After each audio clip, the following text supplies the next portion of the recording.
Chapter 171, Tallying the Beast Souls. Translator, Novel Saga Editor, Novel Saga. The red light gradually dissipated from the stone array. The surrounding people had already got separated into two sides. They stood in their respective groups. The entire crowd had been divided into 4 groups of peaceful barbarians, and 4 groups of vicious barbarians. There seemed to be an air of indistinct confrontation between the two sides. Shi Mu went and stood along with the peaceful barbarians. He then looked around. "Brother Shi," a voice was heard from behind. Shi Mu turned around and saw that it was Princess Huo Wu. She looked unharmed, except for her pale complexion. Her face revealed a trace of happiness as she noticed that Shi Mu was also safe. "Princess, it's good to see that you're safe and sound." Shi Mu heaved a sigh of relief. The princess carried a huge burden on her shoulders to carry out negotiations with the barbarians in order to form an alliance with them. This alliance was closely related to the safety of the 3 species. Therefore, there would be an enormous after effect if she failed. However, she could have used several life-saving means owing to her special status. She needed to protect herself even if she couldn't defeat the enemy. She could take care of herself as long as she didn't encounter an excessively formidable beast. "Thank you for your concern, Brother Shi. But, your cultivation," she wrinkled her brows as she sized Shi Mu up. She then spoke in a puzzled manner. "I had a fortuitous encounter after you left. So, my cultivation forged a step ahead." Shi Mu couldn't let her know the truth. So, he made it up and replied with a laugh. Princess Huo Wu noticed that Shi Mu didn't wish to talk about the matter. So, she didn't ask anything else even though she was full of curiosity. Suddenly, Shi Mu felt that someone was staring at him. He turned around to see who it was. Xiang Zhu stood beside the black-armored man near the vicious barbarians group. Her blue dress was fluttering like waves. She was looking at Shi Mu with a concerned look in her eyes. Shi Mu felt gratitude towards her in his heart as he recalled his battle with the 3-headed python. He looked at her, and nodded with a smile. The facial expression of the 8 priests looked different from each other's. They stood near the altar. 30 peaceful barbarians had returned safely. However, only 20 vicious barbarians had come back. This unexpected situation had brought a cheerful expression on the faces of the 4 priests of the peaceful tribes. However, the complexion of the priests of the vicious tribes seemed to be frozen. The complexion of the narrow-eyed priest of the fiery snake tribe looked dark since only 3 people out of the 12 of his tribe had returned from the forbidden area. This was a big loss for the 4 vicious tribes. The narrow-eyed priest was startled as he looked towards the peaceful barbarians. He saw that Princess Huo Wu was happily chatting with Shi Mu. His pupils shrank, and a trace of astonishment flashed through his eyes. Then, a cold look crept into his vision. Shi Mu's heart trembled. He felt as if he was being observed by a viper. He looked towards the altar, the narrow-eyed priest's eyes turned towards him at the same time. The priest gazed deeply into Shi Mu's eyes. Then, he turned away his vision. Shi Mu's eyebrows wrinkled. A trace of sneer spread across the corners of his mouth. The high priest Bai Lig's pale eyes glanced around from the altar. Then, he staggered backwards to the stone chair, and sat down. "Well, the warriors of the god have returned. So, let's start checking the beast souls." The high priest squinted his eyes as he spoke up in a light tone. "Yes." The 8 tribal priests immediately complied with his order. The 8 tribes divided into 2 groups arrived in front of the altar under the guidance of their priests.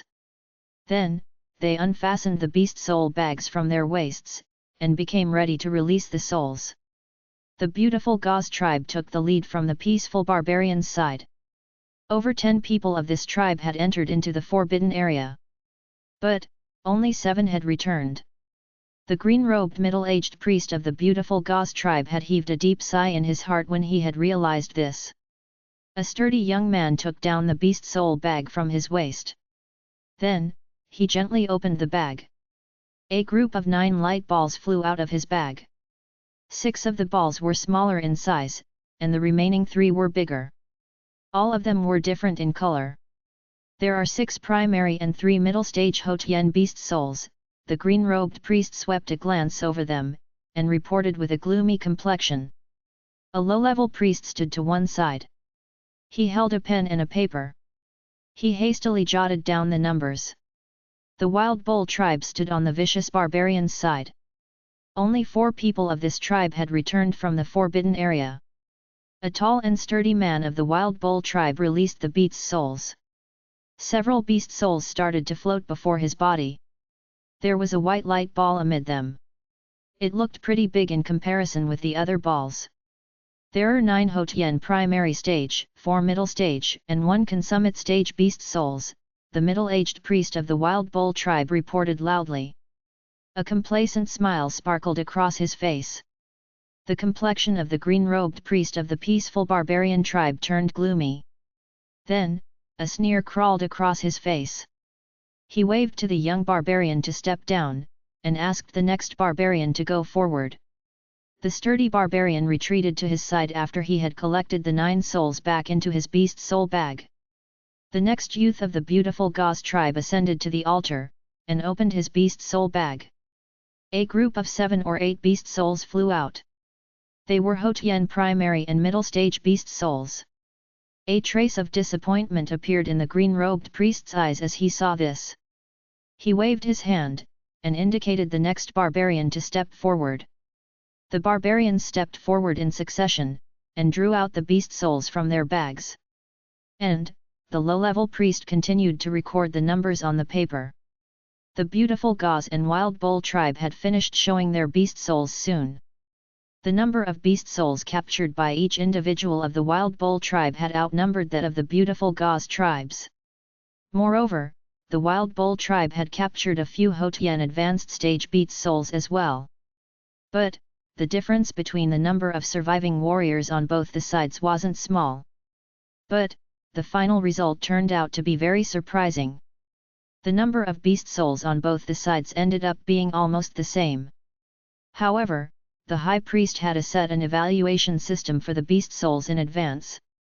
And, the Wild Bull tribe won by a bare margin of 3 ordinary souls. The priest of the beautiful Gauze tribe felt relieved. But, the middle-aged priest of the Wild Bull tribe still looked reluctant. His copper bells-like eyes glared.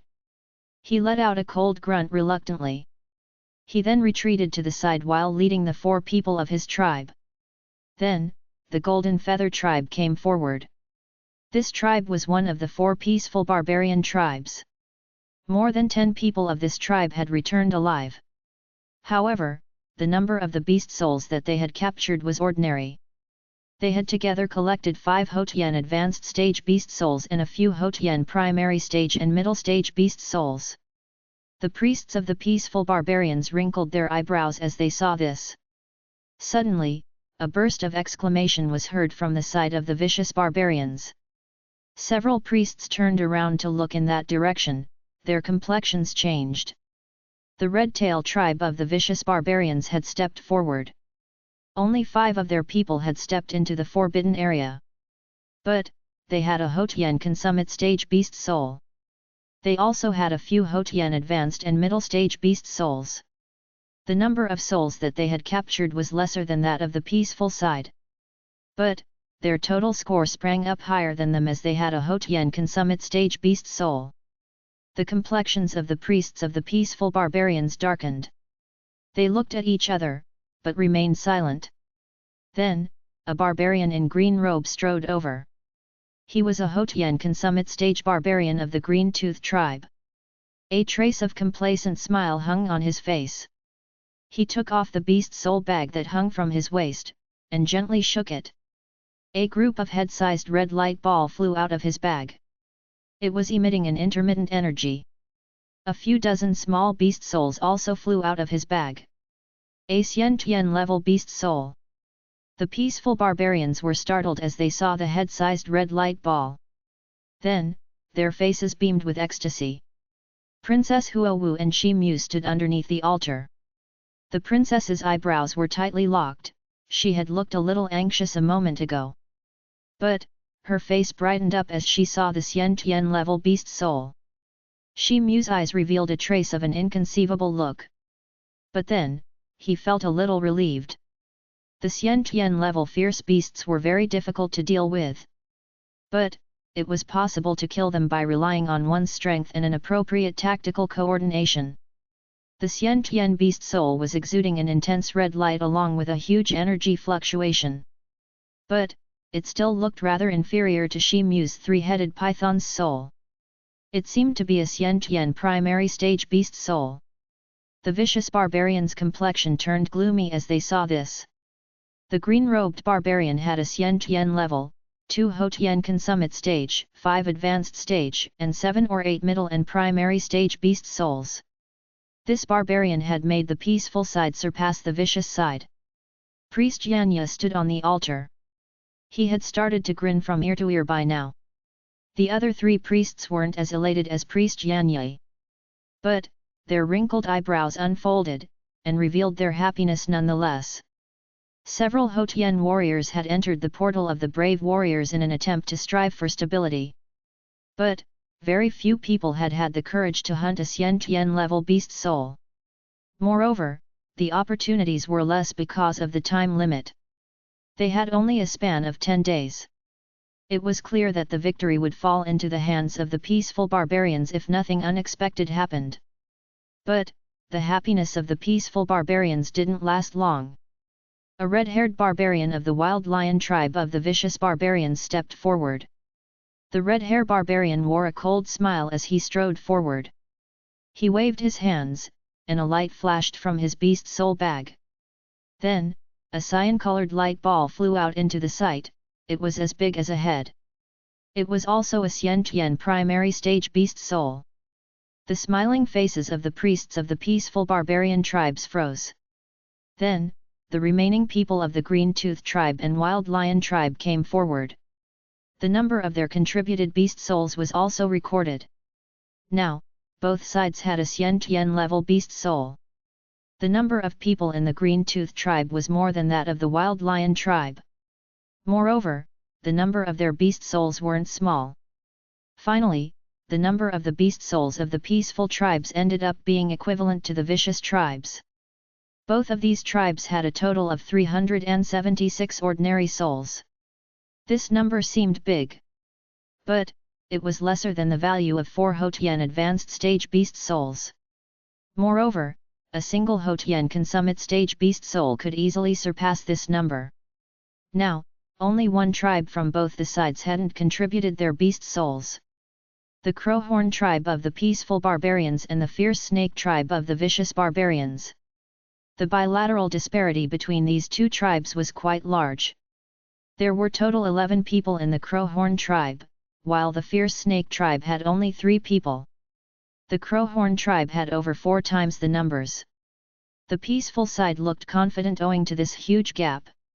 They felt that they would be victorious as long as the Crowhorn tribe wouldn't contribute ordinary beast souls alone. A trace of an unbelievable look could be seen on the faces of the totem warriors of the Crowhorn tribe as they looked at each other. Then, a dark-skinned young barbarian came forward. He was a Houtian consummate stage warrior. He glanced at the Crowhorn tribe's priest. Then, he reluctantly removed his beast soul bag, and shook it gently.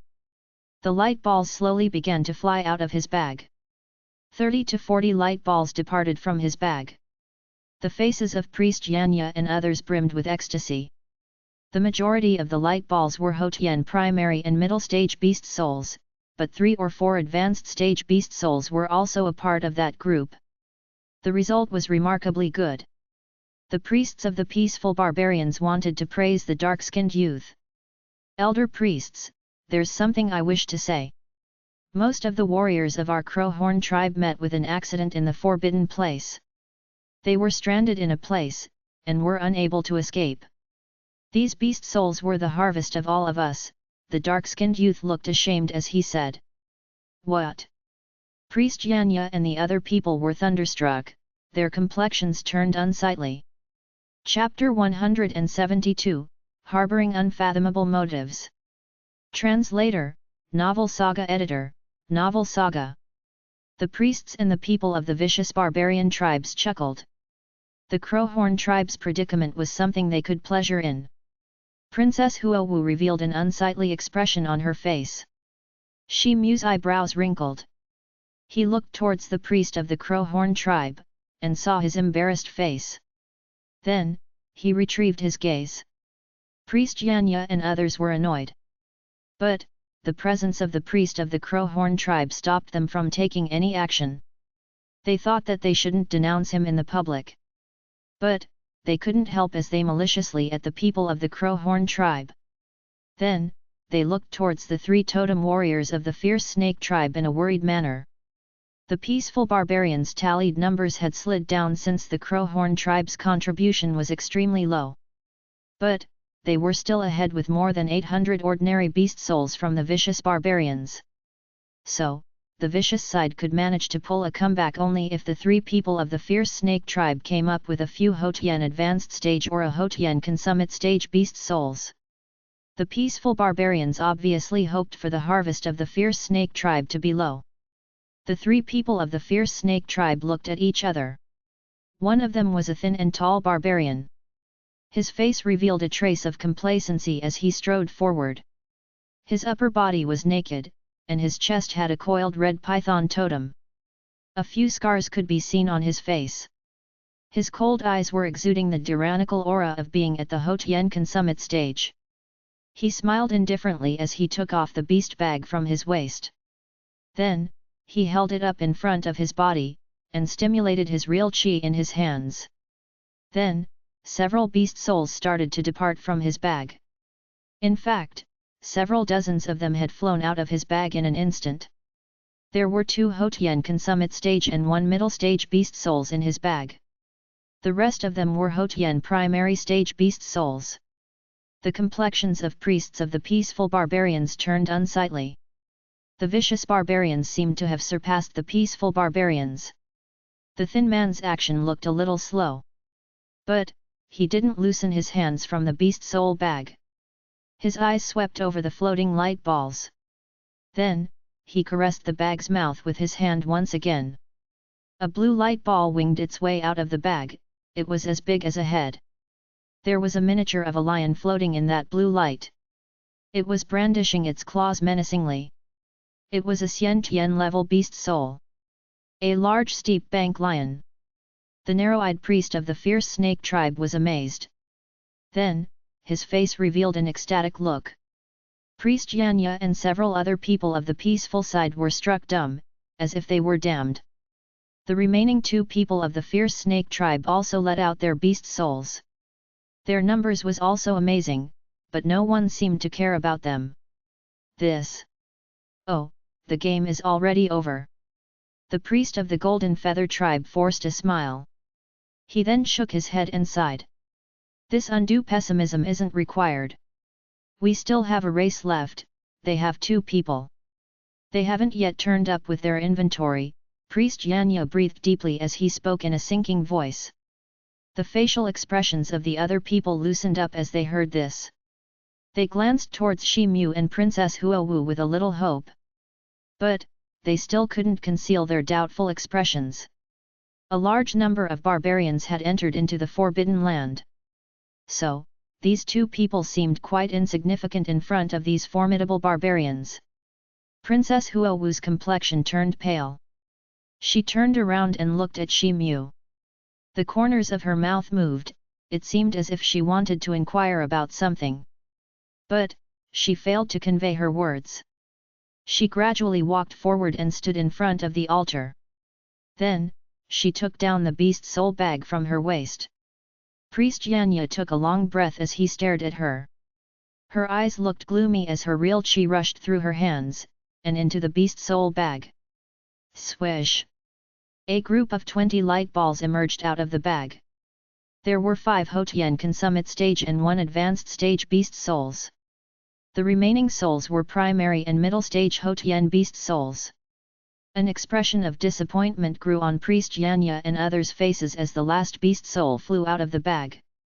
Even the last trace of hope seemed to have dissipated from their eyes. Such a harvest was indeed admirable. It was sufficient to get a tribe some income.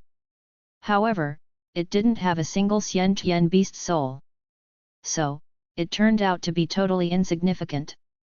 Priest Yanya and others didn't seem to have any hope in Shi Mu, since it was a miracle that a Hotian middle-stage warrior had survived and returned safely from the Forbidden Land. Therefore, several people didn't even notice that Shi Mu's cultivation had moved a step ahead, and reached the advanced stage of the Hotian level. Shi Mu's eyes flickered as he strode forward in silence. Suddenly, a burst of exclamation resounded from the side of the vicious barbarians. The peaceful barbarians, Princess Huowu, and Shi Mu's eyes followed the source of the sound.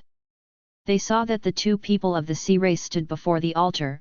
They were releasing their beast souls. The blue-robed girl Xiang Zhu stood in the front. A white light ball was floating in front of her. It was as big as a person's head, and was shining brightly. It was a Xian-Tian-level beast soul. Shi Mu was astounded. He couldn't help but admire the strength of the saintess. Priest Yanya and other people froze to the spot. But then, they shook their heads and revealed a forced smile. The hope of victory in the hearts of the peaceful barbarians had faded away as the vicious barbarians had taken the lead by presenting two Xian-Tian beast souls. Priest Yanya felt a sense of loss in his heart.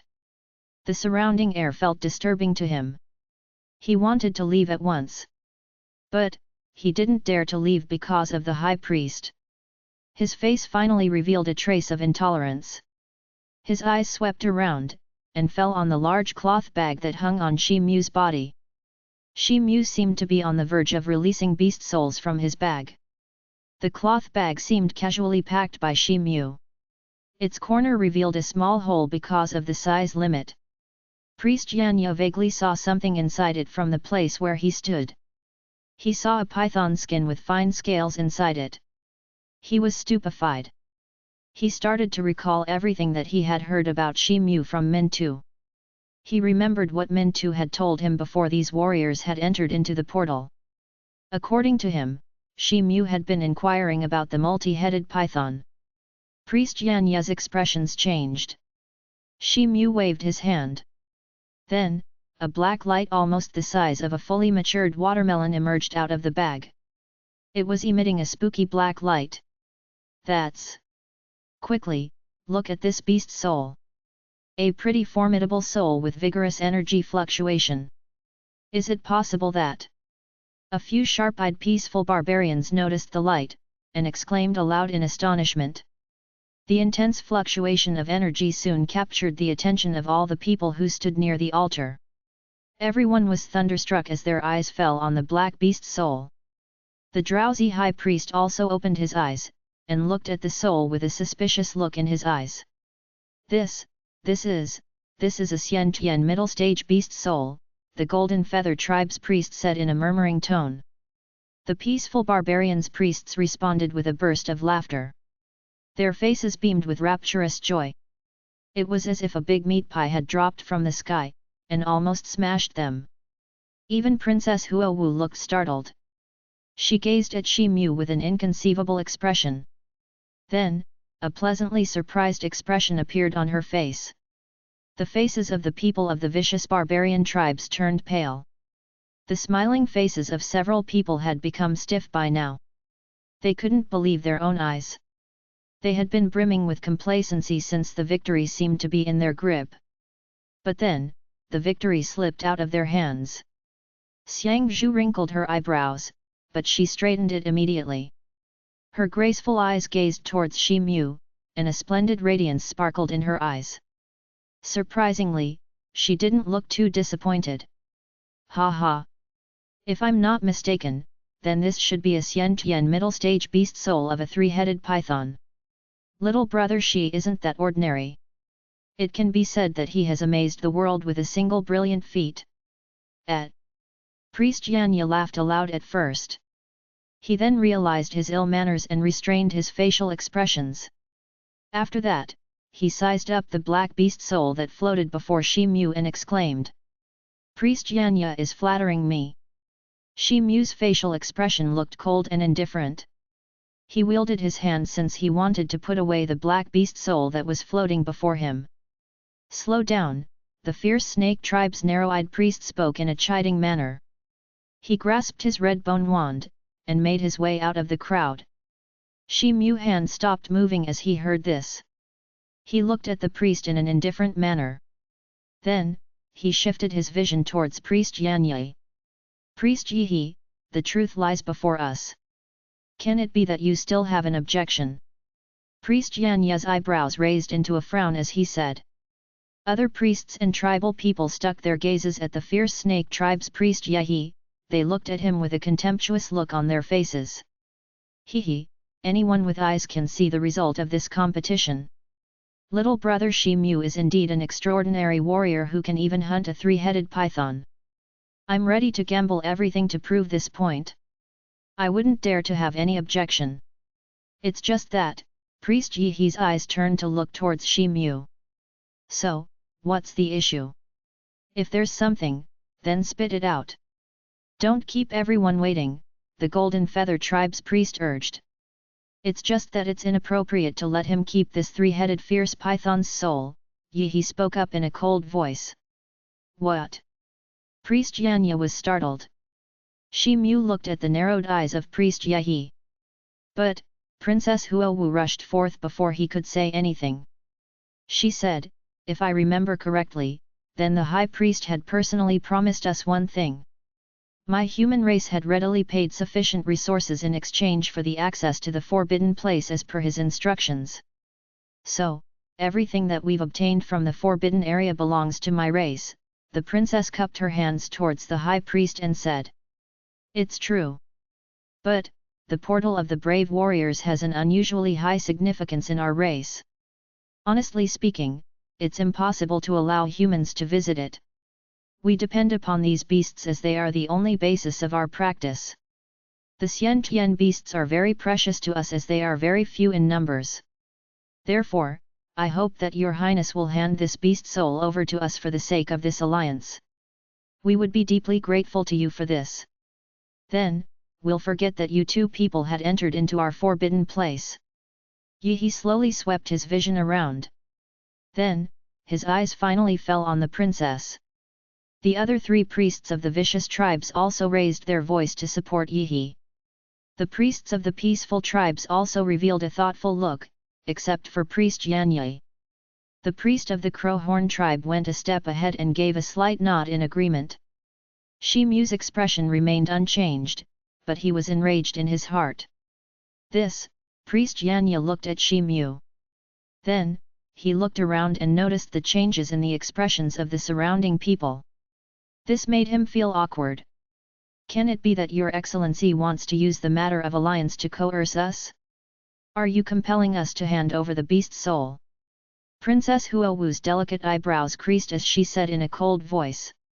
"Your Highness, please don't misunderstand us. We're just discussing this matter in accordance with the principle. A Xian beast soul is useless for your human race. But, it's highly important for our barbarian race. We're ready to form an alliance with your race. But, we also wish the opposite party to think about this," Yi said. "We the barbarians are the gods' subjects. So, our words must be truthful. I made a promise to them. How can I go back on my words?" The high priest Bai Lig's voice resounded from the altar. "Yes." The surrounding barbarians were startled. But, they chimed in agreement. "High priest, this," Yi's clear expressions got cloudy. He opened his mouth, as if he wanted to say something. But, the high priest stood up in a trembling manner before he could say anything. He inquired from the two low-ranked priests, "Well, are you done with the calculations of the beast souls?" Chapter 173, Negotiation. Translator, Novel Saga Editor, Novel Saga. The peaceful and the vicious barbarians became silent. Shi Mu pressed the beast soul bag, and received the three-headed python soul in a discourteous manner. Reporting to the high priest, "The entire inventory has been calculated," the two low-ranked priests turned towards Bai Lig. They then greeted the high priest and replied respectfully. After that, they reported the number of beast souls from their respective calculations. The fact was that a detailed calculation wasn't required since the result was obvious to everyone. A Xian middle stage beast soul was equivalent to 10 Xian primary stage beast souls. Therefore, the peaceful side had turned the table at one fell swoop through Shi Mu's three-headed python's soul. In fact, they had gone far beyond the vicious barbarians. I declare that the four groups of the peaceful barbarians have won this competition. Bai Lig's pale yellow eyes swept over the crowd, and fell on Shi Mu. His pupils shrank a little. Then, he turned his gaze, and announced the result. Priest Yanya and others finally felt relieved. The competition had been settled since the high priest had declared the result. There was an unwilling expression on the faces of the vicious barbarians. But, they didn't dare to violate the high priest's words. Saint Xiangzhu, the barbarian alliance was dependent on the competition's results, as per our previous agreement. So, I'm afraid that I'll have to turn down your excellency's proposal. Bai Ligs looked towards Xiangzhu and said. High priest, we had accepted this decision earlier. So, we were willing to gamble and concede the result. I guess the Lord has already decided to form an alliance with the human race. In that case, we're foes from today onwards. Then, it would be inappropriate for us to stay here anymore. So, it's time to say goodbye. Xiangzhu threw a faint smile and replied in a cold tone. Then, she turned around to leave. Bai Lig nodded, but didn't try to stop her. Xiangzhu took a step forward. But then, her footsteps slowed down and she stopped. She then turned around, and started to walk towards Shi Mu. The black-armored man was walking beside her. He was startled as he saw this. A trace of astonishment crawled across his face. Even the surrounding barbarians were surprised as they saw this. Princess Huowu's delicate eyebrows creased. She glanced at Shi Mu, but didn't utter a word. Shi Mu looked at Xiangzhu's fluttering blue garment. Her steps were light, and she looked tranquil.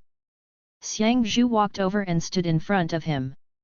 Then, her beautiful watery eyes fell on Shi Mu's face. May I know about what Saint Xiangzhu wants to talk to me about? Shi Mu felt that he was being stared at by Princess Huowu. He then asked slowly as he looked at Xiangzhu. Young Master Shi, you didn't need to risk your life, and rescue me out of the trap at that time. Then, you saved me again in the forbidden area. I Xiangzhu have engraved you in my memory. Xiangzhu looked at him. A dim light flashed in her eyes as she said in a soft voice. Shi Mu's heart softened and his facial expression became gentle as he noticed her facial expression. It was just a coincidence. You don't have to pay too much attention to it. Shi Mu sighed. The people of Sea race we have to recompense any favor we receive. Xiangzhu shook her head and said. Shi Mu was awestruck. Suddenly, a blue light flashed on his body. Then, the clam pearl flew out of his pocket, and fell into Xiangzhu's hand. She bit her slender finger, and poured a drop of her blue blood. Her blood touched the surface of the pearl and got absorbed into it. After that, she started to mumble something. A number of blue charms appeared before her eyes. They flashed and submerged into the pearl. Then, an extremely small blue shadow of a person emerged inside the clam pearl. A golden gleam lit up in Shi Mu's eyes. His pupils swelled and shrank. The person's shadow inside the clam pearl was clearly visible to his eyes. That character was the smaller version of Xiangzhu. Xiangzhu flashed a faint smile as she handed the clam pearl over to him. This thing is my keepsake. Myriads of people of our races wage war against each other. If you ever bump into our people, then just show this clam pearl to them. Nobody will harm you if you do that. Xiangzhu's fragrant lips slightly moved. Then, a subtle voice surfaced in Shi Mu's ear. This made Shi Mu feel a slight chill in his heart. A startled expression appeared on his face as Xiangzhu continued to speak, but young Master Shi, you try not to participate in the battle against the Sea race. I don't wish to meet you on the battlefield someday." Xiang Zhu turned around while floating in the air as she spoke. Then, she floated away towards a distant place. The black-armored man hurriedly swayed his fishtail as he saw this. He then started to follow her. The escort guards of the sea race had been waiting for them in the vicinity of the mountain valley. They welcomed Xiang Zhu, and formed a circle around her in order to ensure her protection. Then, the group started to advance towards a distant place. Shi Mu looked at the clam pearl in his hand, and felt a burst of disappointment without any reason. Both the peaceful and vicious barbarians were looking at Shi Mu with extreme curiosity and surprise. Shi Mu was the bodyguard of Princess Huo Wu. He was merely an ordinary human. But, he could hunt down a Xiantian middle-level beast in the forbidden area. Moreover, he had a connection with the saintess of the sea race, the one that was clearly the enemy of the human race. So, it was obvious that he didn't have a shallow background. Shi Mu had suddenly left everyone to look at him in a new light. A trace of strange light flashed across Princess Huo Wu's eyes as she looked at him. She had traveled a long way with this man to arrive at that place. The strength that he exhibited had always intrigued her, regardless of his status. His mysterious character had always made her have a kind of feeling of not understanding him. Shi Mu felt that the eyes of the surrounding people were stuck on him. But, he had no intention to return their gazes. He received the clam pearl. Then, he put on a faint smile as he turned towards Princess Huo Wu. After that, he slowly walked over and stood behind her. "Princess Huo Wu, please move into the Holy Snow Palace. There are some specific details related to this alliance that still need to be discussed." High Priest Bai Lig's old voice resounded, and pulled the vision of the surrounding people. Princess Huo Wu was delighted in her heart. But, she wore a solemn expression on her face as she nodded to Bai Lig. The people of all the 8 barbarian tribes dissipated after they had received instructions from their respective priests. High Priest Bai Lig, Princess Huo Wu, and the remaining 8 priests arrived at the Holy Snow Palace soon after. After that, both the sides formed the conditions of the alliance.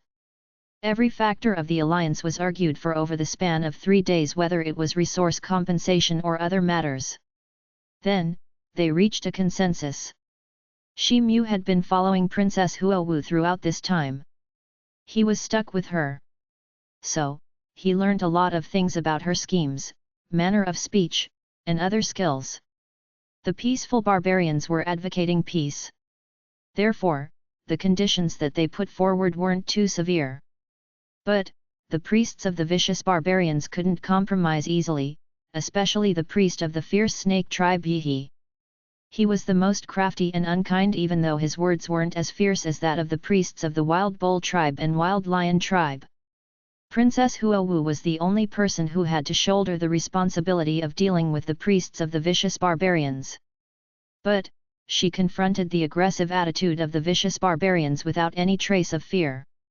Her incisive words refuted the opposite party, so much so that they were dumbstruck and unable to reply. However, Shi Mu was most astonished by Bai Lig's behavior. He was the leader of the barbarians.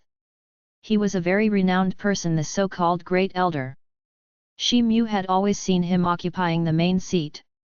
But, he bore a murky appearance on his face most of the time, as if he was an outsider who didn't have to participate in the bilateral dispute.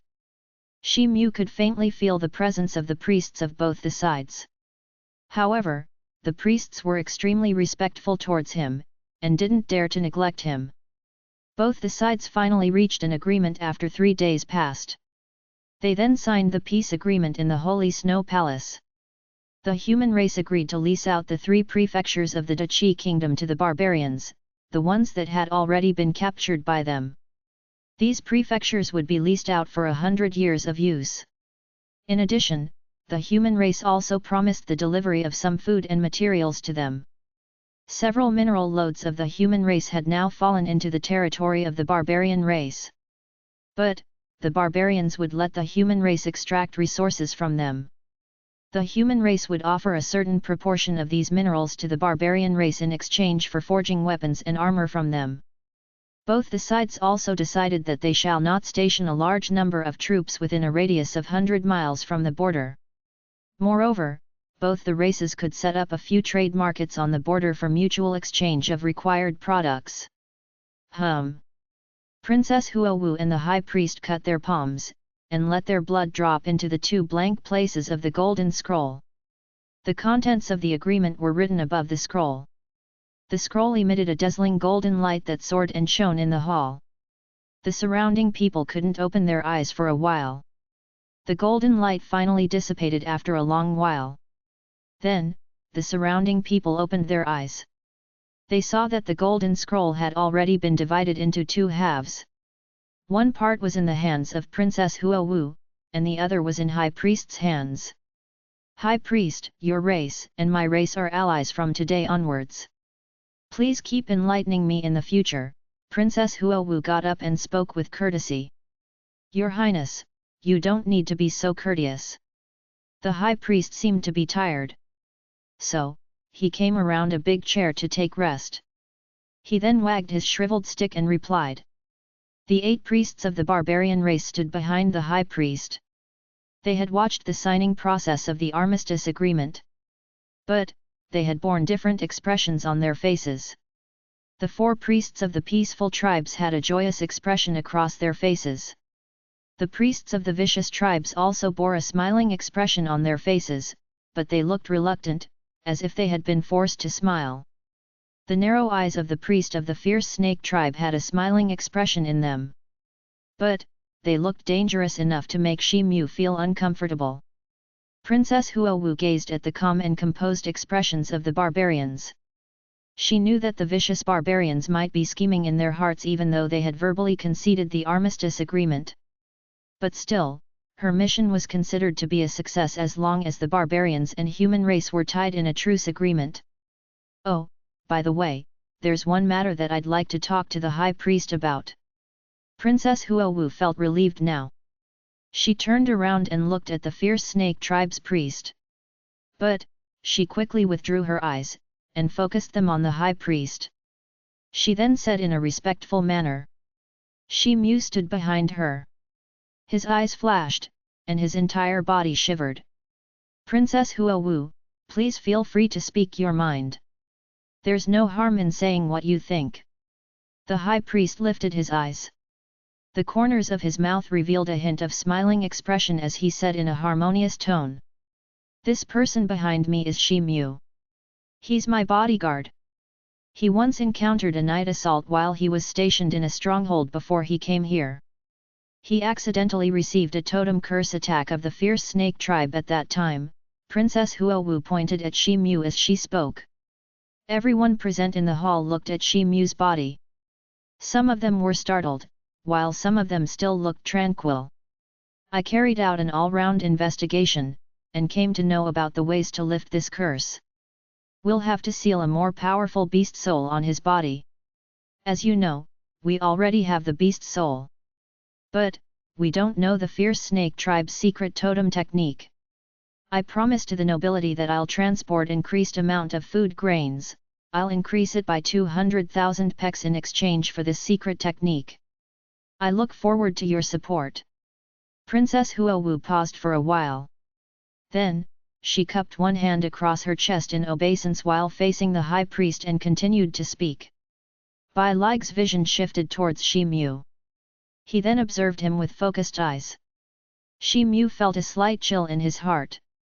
He felt as if his body was being defiled by the ignorant eyes of the High Priest. He was struck by a strange feeling. He felt as if all his secrets would be seen by him. The High Priest soon retrieved his eyes. This made Shi Mu feel a bit relaxed. But, the cold sweat was still dripping from his back. Chapter 174, Competition of Blood Enemies. Translator, Novel Saga Editor, Novel Saga. 200,000 pecks of grains, the High Priest murmured to himself. It seemed as if he was considering something. High Priest, the totem technique is the foundation of the barbarian tribes. How can we teach it to the human race? The fierce snake tribe's priest Yi spoke up as he noticed that the High Priest was considering the princess's offer. The other priests of the vicious tribes also chimed in with him. Yi, I know what you're thinking. The origin of the battlefield doesn't have to be right or wrong, as both sides have to put their lives on the line in order to fight. This kind of hatred isn't good in the long run. Several tribes of our race are running short of clothes and food these days. This 200,000 pecks of rations and fodder can help several of them to be saved from the pain of starvation. So, you should attach more importance to the general situation than other things. The high priest's eyes turned and fell on Yi. Then, he said slowly. The high priest started at Yi in such a manner that his entire body quivered. A weird expression spread across his face. Since the high priest says so, this subordinate ought to comply with it. But, this Shi Mu has killed many people of our race, he's a murderer. The people of our tribe will come to know that I shared my tribe's secret totem technique with him. And, I'm afraid that it'll lead to dissatisfaction amongst them. It'll become extremely difficult to convince the public. Yi's eyes whirled as he explained in an embarrassed tone. Priest Yi's words are reasonable. But, I wish to know your opinion. Can we satisfy both the sides? The high priest said after a momentary hesitation. Little brother Shi Mu wants to know the secret totem technique of my race. In that case, we must depend on the true ability of the person to acquire it as per the ways of our race. But, this opportunity can't be given free of cost. We'll consider 2,000 pecks of grains as the price. The respectful expression from Yi's face disappeared as he spoke in an unflustered tone. It doesn't sound like a bad idea. You can go ahead as long as Princess Huowu promises to comply with it. Bai Lig pondered for a while. Then, he nodded and said. I don't know what Princess Huowu thinks about it, whether she'll be willing to provide 2,000 pecks of food in exchange for this opportunity or not. Yi's eyes shot a glance at Shi Mu as he heard the high priest's reply. He then said to Princess Huowu. I've already pledged the grains. So, I can't go back on my promise. But still, I ask Priest Yi to speak his mind. Also, I hope that the high priest would preside over the justice. Princess Huowu's graceful eyebrows creased as she replied while looking at the high priest. He. Your Majesty can feel relieved because I Yi am always fair with my work. Moreover, my race venerates the strong. So, Shi Mu will have to participate in the competition of blood enemies against a totem warrior of my tribe. The previous grudges will be forgotten from our side if he wins. Then, I'll share my race's secret totem technique with him. But, this secret technique is my tribe's secret information. So, he must sign the pledge of my tribe, and swear that this is just for his own learning, and he can't share it with any other person. Yi spoke up with a smile before the high priest could say anything. Shi Mu's eyebrows wrinkled as he heard this. But still, he got up in a nonchalant manner. May I ask Priest Yi if Shi Mu's strength will be inferior to your noble totem warrior, and what will happen if Shi Mu loses the competition? Princess Huowu knitted her eyebrows as she asked. He. Shi Mu must leave the three-headed python's soul behind if he loses. Yi smiled and replied. Shi Mu raised his eyebrows. He then stepped forward before the princess could say anything, and said, well, I promise that I'll participate in this competition. The other 7 priests were also watching this scene in the main hall. But, all of them had different expressions on their faces. The priests of the vicious tribes looked at Shi Mu with a ridiculing expression. Good. Little brother Shi Mu is quite frank and straightforward. The sooner the date, the better. So, should we start right away? Yi laughed as he suggested. Wait a moment. May I ask Priest Yi who is that totem warrior that the fierce snake tribe intends to send against Shi Mu? Princess Huowu frowned as she asked. Yi chuckled and clapped his hands. He then waved his hand in a certain direction. A person walked out from the crowd of the fierce snake tribe that had gathered in the main hall. He was the thin and tall youth who had hunted a Xian level beast in the forbidden area. He gazed at Shi Mu with gloomy and cold eyes, and licked his lips. Shi Mu felt a chill in his heart. Suddenly, a turbulent and invisible murderous aura hit him. But, why would he care about this warrior if he had already faced a middle-stage Xian Tian beast? Shi Mu's facial expressions remained unchanged as he gazed at the totem warrior. The trace of an unbelievable look appeared on the youth's face, and his pupils shrank. Both of them looked at each other. Then, they took a few steps forward, and advanced outside the main hall. After some time, in the public square in front of the Holy Snow Palace, hundreds of barbarians had gathered around a dozen or more feet wide arena to cheer up the warriors. Majority of them were soldiers who were on rest on that day. A few low-ranked priests and attendants of the Holy Mountain were also there. They rushed over to enjoy the fight as soon as they heard the news. The days in the Holy Palace were dull and ordinary without any excitement. This sort of a competition of blood enemies was a rare event, especially one that involved the legendary totem warrior Wu Li of the fierce snake tribe. Therefore, everyone was brimming with excitement. Wu Li defeated the Wild Bull tribe's Mang Xiong with just 3 moves around 2 years ago. Mang Xiong was then considered to be the strongest among the strong. The warriors below the Xian Tian level are no match for Wu Li. But, we can feast our eyes for the time being. A barbarian soldier looked towards the ring and said with a thrilled expression on his face, he was wearing the Wild Lion tribe's uniform. Yes, I happened to be present on the day of the competition.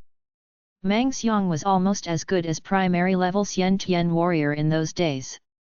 This human is very unlucky, another soldier nodded in agreement. Of course. The soul of a several decades old and rare snake of the forbidden area is sealed inside Wu Li's body. That soul helped him to break through the Houtian consummate stage right after it was sealed inside his body. Since then, not a single primary stage Xian Tian warrior had been able to hurt him. A uniformed barbarian soldier of the fierce snake tribe spoke up with an air of complacency. These 3 people's words stirred up the surrounding people, and made them chime in with them, especially a vicious barbarian named Chong Wu. This man worshipped Wu Li for being a glorious and illustrious hero. Well, I'm afraid you'll be disappointed this time. Haven't you heard anything? This human ambassador had hunted down a 3-headed python in the forbidden area of the Portal of the Brave Warriors. That python was a Xian Tian middle stage beast. I admit that Wu Li is an unparalleled warrior. But, is he more powerful than a 3-headed python? A peaceful barbarian of the Golden Feather tribe said with a sneer. Tisk, tisk. How can a Houtian-level warrior slaughter a 3-headed python? His luck would have greatly favored him, or he would have bumped into a severely injured python, a low-ranked vicious priest of the Wild Lion tribe said scornfully. I'm afraid that it's true. More than half of the vicious barbarians who entered into the forbidden area didn't return. They maybe died while fighting with this python. Then, this human must have taken advantage of it. Correct. I've heard that this human is merely at the Houtian middle stage. So, surviving in the forbidden area wouldn't have been easy for him. I also heard that this human didn't have any other beast soul apart from that 3-headed python's soul. In the ring, Shi Mu stood firm with the black blade in his hand. He had turned a deaf ear to the surrounding discussions. He sized up the man who stood before him with a serene look on his face. The totem warrior in front of him had a bare upper body, and had a huge red python totem on his chest. There were several knife-cut scars on his face. A confident look could be seen on his face, as if had the experience of several battles. There was a long machete in his hand, numerous magical characters were engraved on its surface. I'm Wu Li, the most respected warrior. Your Excellency had killed a 3-headed python in the forbidden area. I truly admire it, Wu Li's eyes flared up as he said. An erroneous praise, Shi Mu replied lightly. A fierce look flashed across Wu Li's eyes as he noticed that Shi Mu didn't wish to speak much. There was a 20 feet high expansive platform in the arena near the ring. It was made up of white stone. The 8 priests had occupied their respective seats on the platform, they were seated in a row. The 4 peaceful barbarian priests were brimming with happiness. But, the priests of the vicious barbarians apart from priest Yi looked absent-minded. It seemed as if their minds had been occupied with their own thoughts. The high priest Bai Lig was seated on the middle and the most spacious seat. It seemed as if he was lying down and resting. Princess Huo Wu's seat had been arranged on his left side. Yi got up and took 2 steps forward as he noticed that Shi Mu was prepared. Then, he shot a glance at Wu Li and Shi Mu before he made a loud announcement, "Both of you listen. The competition of blood enemies is about to begin. As you know, the sword doesn't have eyes. So, admit your defeat as soon as possible if any one of you feels that you're no match for the opposite party. Otherwise, life and death are ruled by the fate. The competition begins now." Shi Mu's eyes flared up as he heard these words. Then, he stomped his right foot on the ground and fired his body as if an arrow had been shot from a bowstring. His right hand waved at the same time, and shot 13 black blade shadows towards Wu Li. Wu Li sneered. The red python totem on his chest beamed with a bright red light. Several egg-sized red scales burst out over his body the next moment. A faint layer of a hazy halo could be seen glowing on them. The charm characters engraved on his machete radiated a blue light. Then, they started to wriggle. A big ball of blue light soon shrouded the machete. After that, Wu Li dashed towards Shi Mu. He raised his machete at the same time. A blue shadow fled, and greeted Shi Mu's blade shadows like a blue tornado. A strange look flashed across Wu Li's eyes as he noticed that both sets of shadows were about to collide. Suddenly, he changed the direction of his machete, and slid the blue light towards Shi Mu to chop him down. He had ignored his defense in this process. The blue light of his machete rushed towards Shi Mu with an incredible speed. It looked like a bolt, it didn't give any room to Shi Mu to evade the attack. Princess Huo Wu's expressions changed. She didn't wish any side to suffer any loss. But now, she was worried about Wu Li's speed.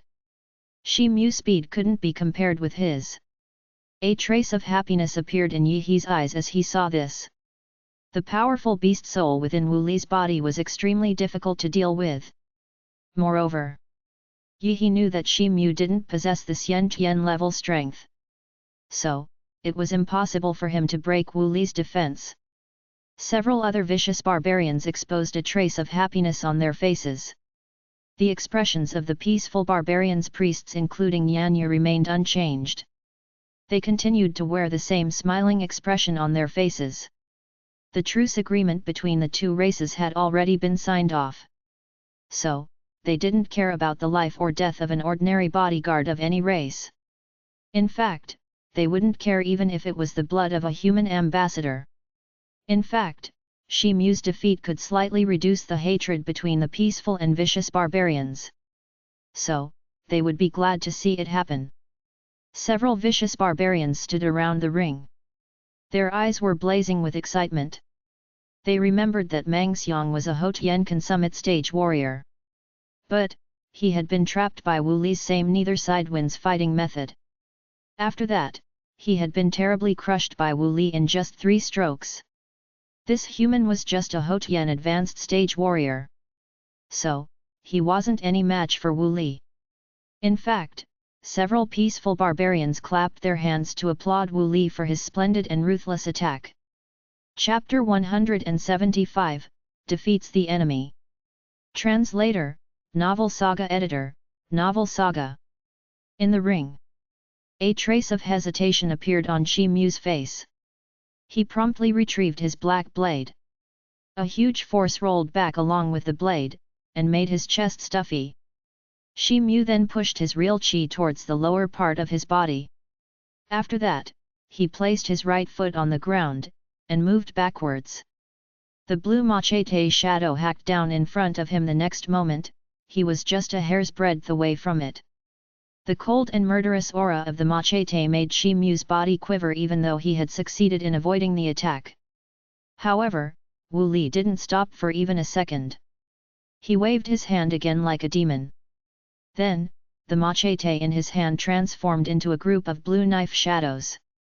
A vaguely visible thunderbolt arc could be seen on its surface. It arrived close to Shi Mu's neck to chop it down. Shi Mu's complexion sank. The black blade in his hand flared up, and transformed into a huge blazing blade shadow. He then waved his hand. The gigantic red blade shadow rushed forward to meet the machete. Bang! A ring-shaped fervent airwave spread around with a loud sound. It was mixed with a faint blue thunder that emitted ripples in all directions. Wu Li's complexion changed. This massive force had far surpassed his imagination. In fact, that force passed through his machete, and invaded his right arm. It then rushed forth and spread into his body like a flood. His right hand became numb. He couldn't help but let go off his machete. His machete flew from his hand. He was forced to retreat several steps. He then tried to neutralize the huge force within his body with great difficulty. He felt as if his internal organs were going through an overwhelming and uncomfortable feeling. This left him startled. A cold look flashed across Shi Mu's eyes. He stomped his feet on the ground, and sprang out like a cheetah. He then appeared in front of Wu Li in the blink of an eye. Wu Li hadn't yet recovered from his startled state when Shi Mu's black blade flashed and released 13 red blade lights. They rushed towards Wu Li in order to chop down his belly. Then, something strange happened. The black blade was about to touch the scales on Wu Li's belly when the hazy halo on the surface of his body was set into motion. Then, a strange force blocked the blade light. Shi Mu didn't get enough time to react. He felt as if his blade's edge had slid down from its target. It was supposed to hit his enemy's scales. But, it could merely rub the surface of his scales before it flew into the air. A tyrannical force passed through his blade, it made his body tremble. Shi Mu was startled for a moment. It seemed to him that his blade had hit a slippery object. It couldn't cause any harm to his enemy. Meanwhile, Wu Li seized this opportunity and dodged the attack. He quickly slipped away while leaving his afterimage behind. He withdrew far from Shi Mu's attacking range. After that, he pulled out a deep green hilt from his waist. That thing was emitting a pungent fishy smell, it was a short but sharp knife. Shi Mu stopped moving. He frowned as he watched Wu Li's demon-like speed. Priest Yi He's eyes revealed a trace of amazement. But then, it was replaced by a ridiculing expression. He noticed that Shi Mu had reached the advanced stage of the Houtian level. Moreover, his brute force was awe-inspiring. But, Yi He wasn't worried. He knew that Shi Mu couldn't break the layer of snake scales on Wu Li's body even if he relied on his bewildering force. Suddenly, his eyes were drawn towards the short green knife in Wu Li's hands, a hint of imperceptible fierce look flashed through his eyes. Priest Yanya sat next to Princess Huo Wu. His eyebrows wrinkled, and he shook his head. The other tribal priests were watching the fight passively. This snake was one of the most formidable and dangerous Houtian-level beasts in the Forbidden Area. Therefore, these people were still talking about Wu Li's confidence. The high priest narrowed his pale eyes, and tilted his head to one side. It seemed as if he had been sleeping this entire time. Princess Huo Wu was delighted at first. But, her happiness gradually receded, and a startled expression appeared on her face. She looked at the hazy halo on Wu Li's body with a dignified expression, and wrinkled her graceful eyebrows. An intermittent cheering sound burst out near the ring. The surrounding people were passionately watching the fight between Wu Li and Shi Mu. Their speed was so fast that people were facing difficulty in watching their movements. However, it only made them exclaim with ecstasy. Wu Li looked at Shi Mu with cold and gloomy eyes. Then, a cold smile appeared on his face. His red python totem flashed the next moment. Wu Li floated upwards in a circle with a burst of ka sounds. After that, his body flashed and transformed into 3 blurred persons' shadows. Each one of the shadows held a short green knife. The shadows then rushed towards Shi Mu. The look in Shi Mu's eyes turned into an indistinct and bewildering one. Then, a subtle golden light flashed in Shi Mu in them. The black blade in his hand transformed into a blazing blade. Then, it quickly moved towards Wu Li from his right side to meet his attack. Wu Li's eyes lit up with a joyous look. He saw that he was about to bump into the blade.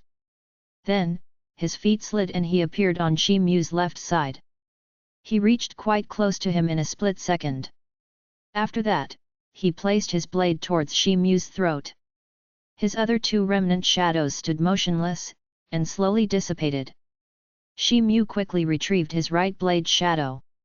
His stature moved and evaded Wu Li's blow. Then, his left hand transformed into a sparkling translucent fist with a faint metallic luster. He fiercely pounded it towards Wu Li. Bang! A muffled sound resounded as his fist bombarded on Wu Li's belly. But, the layer of hazy halo on his scales started to move. The strange force appeared once again. Shi Mu roared loudly. Then, his left arm swelled up. After that, he struck with his entire strength. A formidable tyrannical force burst out. It didn't seem inferior to a Xian level warrior's. The hazy halo moving on the surface of Wu Li's body got condensed. His abdominal scales exploded at the same time. The stunned expression on Wu Li's face hadn't even dissipated when a burst of intense pain transmitted from his abdomen. It seemed as if a 10,000-pound heavy hammer had smashed into it. Ah! A blood-curdling screech burst out. But, it immediately stopped. Wu Li's body flew upside down, and got knocked against the ring's protective barrier like a worn-out sack. Then, his body bounced back and crashed onto the floor of the ring. Blood started to bubble out from his nose and mouth. He was unconscious now. The short green knife got inserted deeply into the ring. It continued to sway back and forth for a couple of seconds as it issued a buzzing sound. Several hundred barbarians turned expressionless around the ring. They instinctively looked towards Wu Li, and saw that he was severely injured. Even his belly scales looked badly shattered. He seemed to be badly mutilated, so much so that even his breathing had slowed down. The outcome of this battle had proved Shi Mu's superiority. Everyone inhaled a cold breath. It seemed as if everyone's mouths had been zipped, not a single sound could be heard. The expressions of all barbarian priests froze, especially that of the priest of the fierce snake tribe. He remained startled for a moment. Then, his eyes revealed a frightened and a furious look at the same time. Princess Huowu remained awestruck for a moment. She glanced at Shi Mu, and heaved a sigh of relief. She comfortably leant on the seat, a shallow smile floated around the corners of her mouth. High Priest Bai Lig had been drowsy this entire time. Suddenly, his droopy eyes exposed a strange look. He then said slowly, "Yi, announce the result." Yi's complexion became pale. He didn't speak for a while. But then, his expressions changed. He said slowly, "The winner is Shi Mu." An intermittent sound of cheers burst out from the barbarians around the ring. These barbarians truly venerated the strong. Shi Mu had proved his strength. So, he had won the approval of majority of the barbarians. Shi Mu felt relieved in his heart. He glanced towards the unconscious Wu Li. Then, his eyes shifted towards the short green knife that had sunk into the ring. A grin spread across his face. His enemy had almost received the fate priest Yi had talked about. Shi Mu would have needed to be a little stronger than his opponent in order to take his life. But, that hadn't been the case. Shi Mu retracted his vision. He then returned the black blade to its sheath. After that, he leapt and jumped down the ring. Yi's complexion turned more unsightly as he heard the earth-shaking sound of cheering. Elder Yi, a man of the fierce snake tribe, whispered. "You're still gawking, what are you up to? Don't you have to bring Wu Li down?" Priest Yi shouted indignantly. The barbarian's body was shaken up. He hastily ran down the platform. Two other people of the fierce snake tribe rushed over along with him.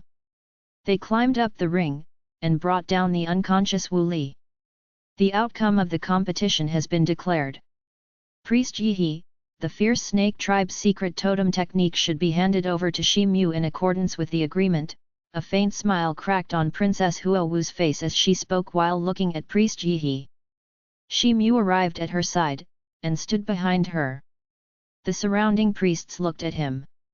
But, the look in their eyes was different from the look that they had before. Everyone looked at him with a little more trust now. They had now accepted that Shi Mu was genuinely strong. They also admitted that Shi Mu must have hunted the three-headed python in the forbidden area. Priest Yihe's complexion looked extremely gloomy. He waved his hand after a while. There were several blue spicules in his hand. Whoosh! One of them darted towards Shi Mu at an extremely fast speed with a whistling sound. Bang! A faint sound was heard as Shi Mu stretched out his hand and caught it. Little brother Shi Mu is indeed a hidden warrior, who never exposes himself. Yihe truly admires him. The basis of our tribe's secret totem technique is recorded in that spicule. You can ask the high priest to examine it if you don't trust me. You only have 3 days to memorize it. Whether you can learn it or not totally depends upon your power of understanding. The high priest won't spare you if I ever find out that you've leaked the information and violated our tribe's greatest secret. I hope that you do your best, Yihe spoke in a courteous tone as he faced the high priest. He then turned around and walked away. The other members of the fierce snake tribe didn't dare to stay there any longer. They also stood up and followed after him. The competition had ended. So, the audience gathered near the ring gradually dispersed. Princess Huowu looked at Shi Mu. Shi Mu understood her gaze. He quickly stuck the stipule on his forehead and closed his eyes. He then used his spiritual power to verify its authenticity. He opened his eyes a moment later, a smile was spread across his face. He then slightly nodded to Princess Huowu. Princess Huowu looked relieved. She then stood up, and looked towards the High Priest. High Priest, now that the matter of forming an alliance has already been settled, this young girl also needs to return to her union as soon as possible. Only then this news will be passed on to them. I'll also make arrangements for some of the resources as mentioned in our agreement. So, I should take my leave now, the princess said while cupping her hand across her chest in obeisance. I won't stop you if that's the case, the high priest stood up in a tottering manner, and replied in a courteous tone. Yanyi, send a group of elite warriors of the Green Tooth tribe to escort Princess Huowu to her home safely. There mustn't be any mistake. The high priest paused for a while. Then, he ordered in a dignified tone. Yes. Yanya stood up and replied respectfully. Bai Lig nodded to Princess Huowu. Then, he slowly went down the platform by taking the support of an attendant's arm. After that, he gradually drifted away. Everyone knew that Princess Huowu was about to return to her homeland. So, the other tribal priests either out of sincerity or hypocrisy stepped forward and greeted her. Then, they departed. Now, only Princess Huowu, Shi Mu, and a few people of the Green Tooth tribe remained there. Priest Yanya spoke a few words to a few low-ranked priests who stood beside him.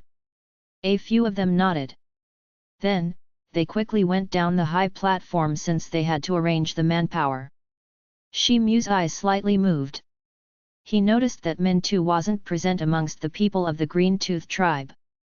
Priest Yanyi, thank you for your trouble, Princess Huowu cupped her hands in obeisance across her chest and said. Princess Huowu is an honored guest of my tribe, you're very welcome, Priest Yanyi replied with a smile.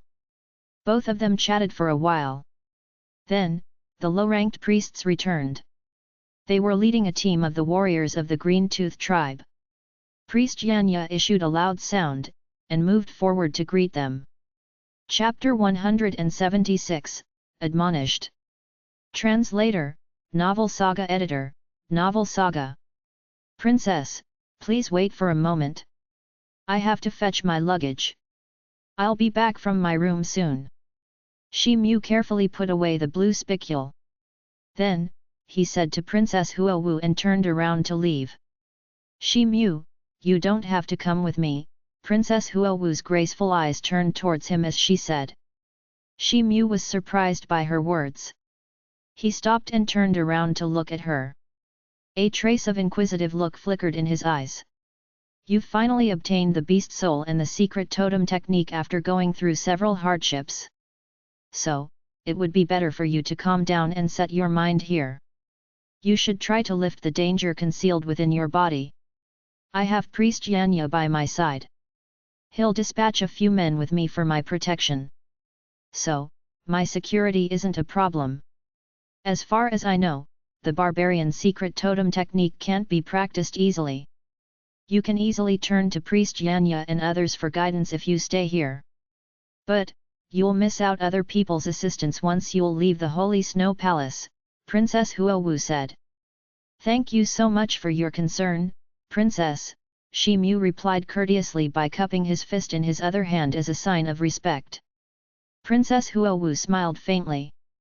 Then, she drew out a palm-sized purplish golden token from her waist. It had 7 corners.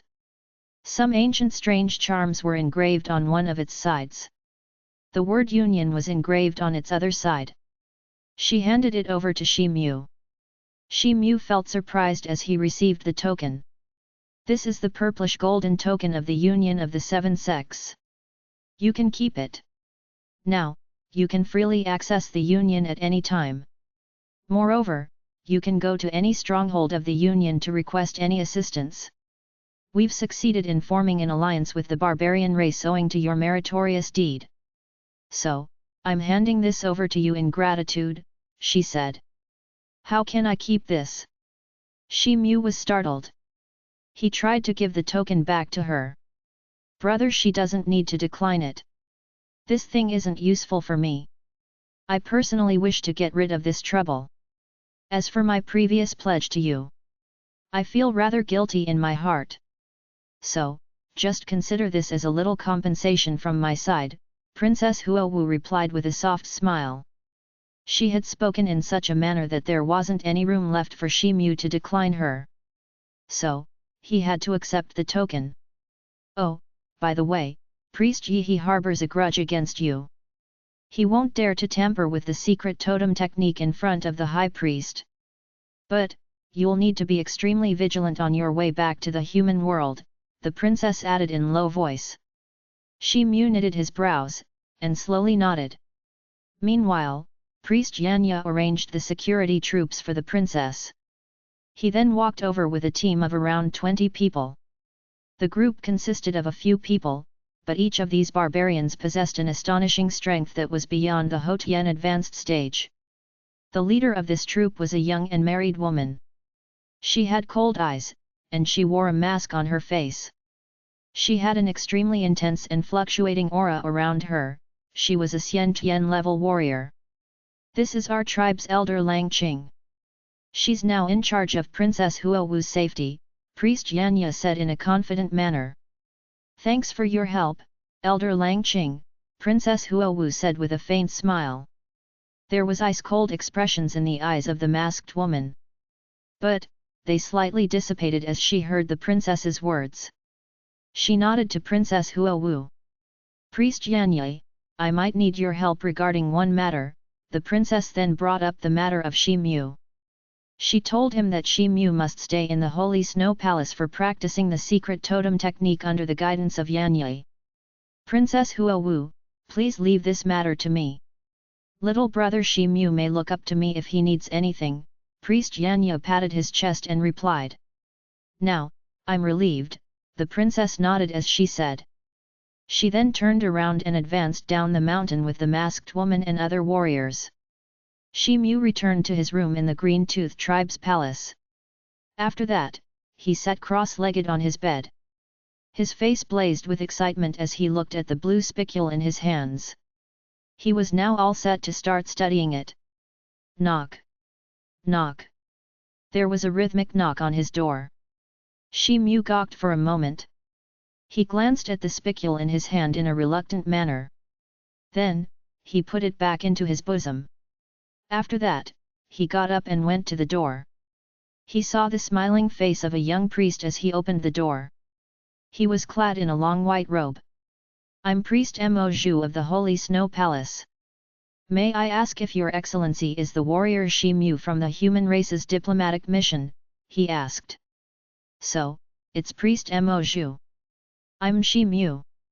Please come in, Shi Mu nodded and replied. There's no need for that. Warrior Shi Mu, I've come here looking for you. The high priest has summoned you, Mo Zhu said. Then, he sized him up in an inquisitive manner. Priest Mo Zhu, do you know why the high priest has summoned me? Shi Mu was alarmed. But, he asked without batting an eyelid. The two races had already signed the peace agreement. However, Shi Mu was merely Princess Huo Wu's bodyguard. So, why would the high priest summon him all of a sudden? I'm not clear about it, Mo Zhu shook his head and replied. Shi Mu felt helpless. He was slightly disturbed. He followed Mo Zhu and advanced towards the Holy Snow Palace. The two of them arrived in front of a side hall in the depth of the Holy Snow Palace after a quarter of an hour. Warrior Shi Mu, I won't continue from here. Mo Zhu stopped at the door and made a gesture for him to enter the hall.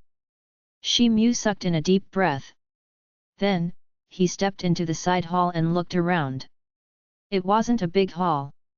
Only 4 long and thick pillars could be seen in the entire hall. A butter torch had been hung on each of the pillars. They were swaying and making the whole space look a bit murky. The hall was decorated in a simple manner. There were only 2 seats apart from the central arrangement. There was no trace of any other decorative stuff. The high priest Bai Lig was resting on the main seat with his eyes closed. So, it's Shi Mu. Come and sit. You don't have to be formal, Bai Lig's muffled voice resounded as he heard the sound of Shi Mu's footsteps. Yes. Shi Mu's heart skipped a beat. He hastily rushed forward, and greeted the high priest. He then casually looked at the chair on the left of the high priest. After that, he sat down in a respectful manner. I've summoned you because of the eternally doomed soul curse on your body. I presume that your plan would be to begin comprehending the secret totem technique, and then proceed with sealing the beast's soul, right? Bai Lig opened his eyes and asked in a sluggish manner. Yes, that's exactly my plan. Shi Mu's heart fluttered. But, he replied with a composed look on his face. I'm afraid that you won't get rid of this curse if you rashly opt the ordinary totem warrior's way to seal the beast's soul. In fact, you might end up getting caught in a life or death situation, Bai Lig shook his head as he replied. Why would the high priest say this? Shi Mu was thunderstruck, he almost jumped up. Then, a strange thought crossed his mind. He thought that the fierce snake tribe's priest Yi must have tricked him with this secret totem technique. But, Shi Mu had already examined it thoroughly after he had received it. He had also noticed that the totem pattern recorded on the spicule was exactly the same as the pattern that the fierce snake tribe's people had on their bodies. However, some of the recorded patterns were almost similar to the flying raven tribe's secret totem technique. Several thoughts crossed his mind, but he was wise enough to not say anything. You don't have to be suspicious of the authenticity of the secret totem magic you've been given by the fierce snake tribe. This is a different matter. Keep listening to me. Bai Lig seemed like a prophet. He sighed and said. Shi Mu's heart fluttered again, but he nodded in agreement. He leant half of his body forward to listen to the high priest with rapt attention. Bai Lig began to speak. Shi Mu got a thorough understanding of the barbarian's secret totem technique from his words. An ordinary barbarian had to ask each of the tribal priests to portray a totem on his body if he wanted to become a totem warrior. Only then, he could try to seal a Hotian ominous beast soul. He would become a totem warrior if the seal turned out to be successful. Then, he could draw the spiritual energies from inside the beast soul by tempering it in order to refine it. Subsequently, he could enhance the power of the beast soul. And, the beast's soul could also enhance its own cultivation in this manner. Therefore, the cultivation level of the barbarian totem warrior was closely related to the beast soul that was sealed inside his body. An ordinary level beast soul could at the most ascend up to the Hotian consummate stage. Only a few high-grade rare beast souls could step into the Xian-Tian level. Moreover, the majority of beast souls of the Ho-Tien totem warriors would stop at the consummate stage. So, they would then try to seal a primary stage Xian-Tian beast soul in order to enhance their strength. They could achieve this by relying on their own strength along with their beast soul's strength. The common people could only seal a primary stage Ho-Tien beast soul in the initial stage. But, their success rate was less than 10%. The higher the cultivation of a beast soul, the lower the probability of success of sealing that soul. Moreover, the sealing process might end up causing the beast soul to backbite if the level of the beast soul was very high. And you wish to seal the soul of the three-headed python. This beast possesses the blood of the nine-headed golden flood dragon.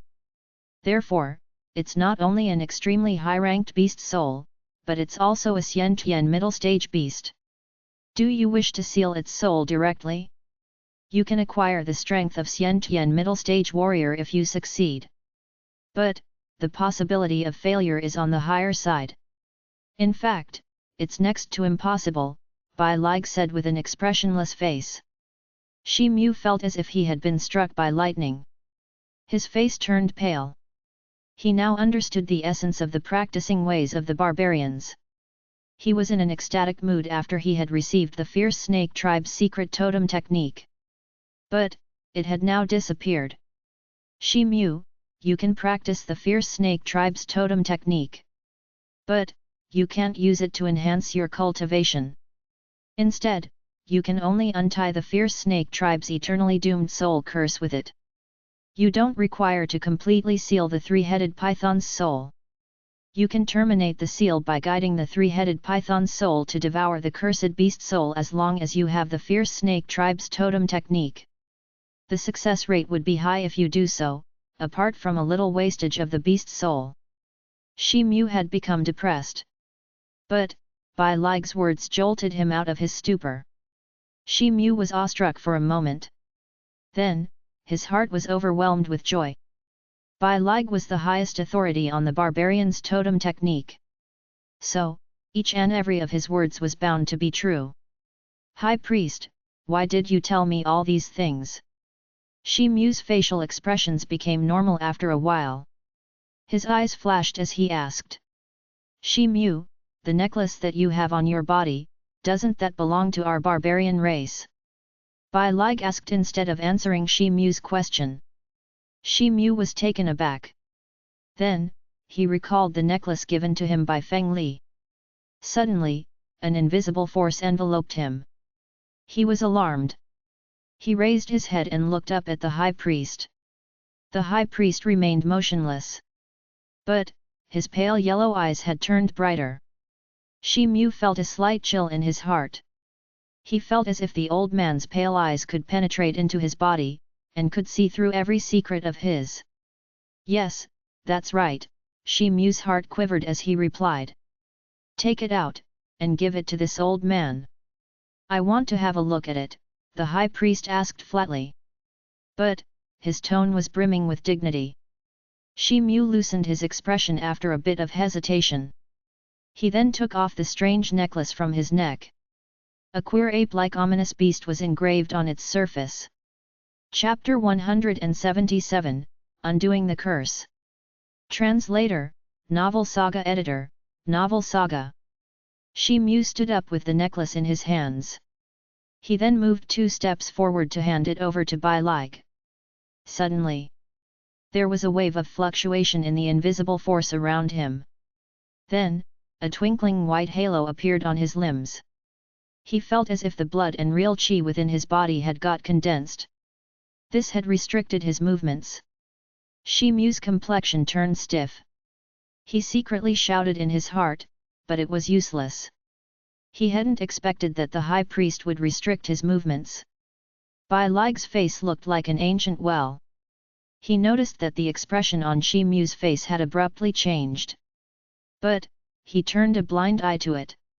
Instead, he slowly got up, rested his hands on the withered stick in his hand, and started to walk towards Shi Mu. Shi Mu became extremely nervous as he saw this. He noticed that Bai Lig's eyes were stuck on the necklace in his hands. His heart fluttered. Then, he felt slightly relieved. Bai Lig's eyes flashed with a hint of hesitation as he arrived near Shi Mu. He finally stopped walking. Suddenly, a bright light flickered through Bai Lig's eyes as he stared at the necklace in order to examine it. Then, he strolled around the necklace. A strange gleam appeared in his eyes. After that, Bai Lig slowly strolled back and sat down on his seat. His eyes turned pale yellow once again. He didn't speak anything for a while. It had become extremely difficult for Shi Mu to calm himself down. The halo on his limbs flickered twice and faded away. The invisible force that had shrouded around him like a surging tide also retreated at this time. Shi Mu rejoiced in his heart. But, he didn't dare to sit down. He remained standing on the spot in a respectful manner.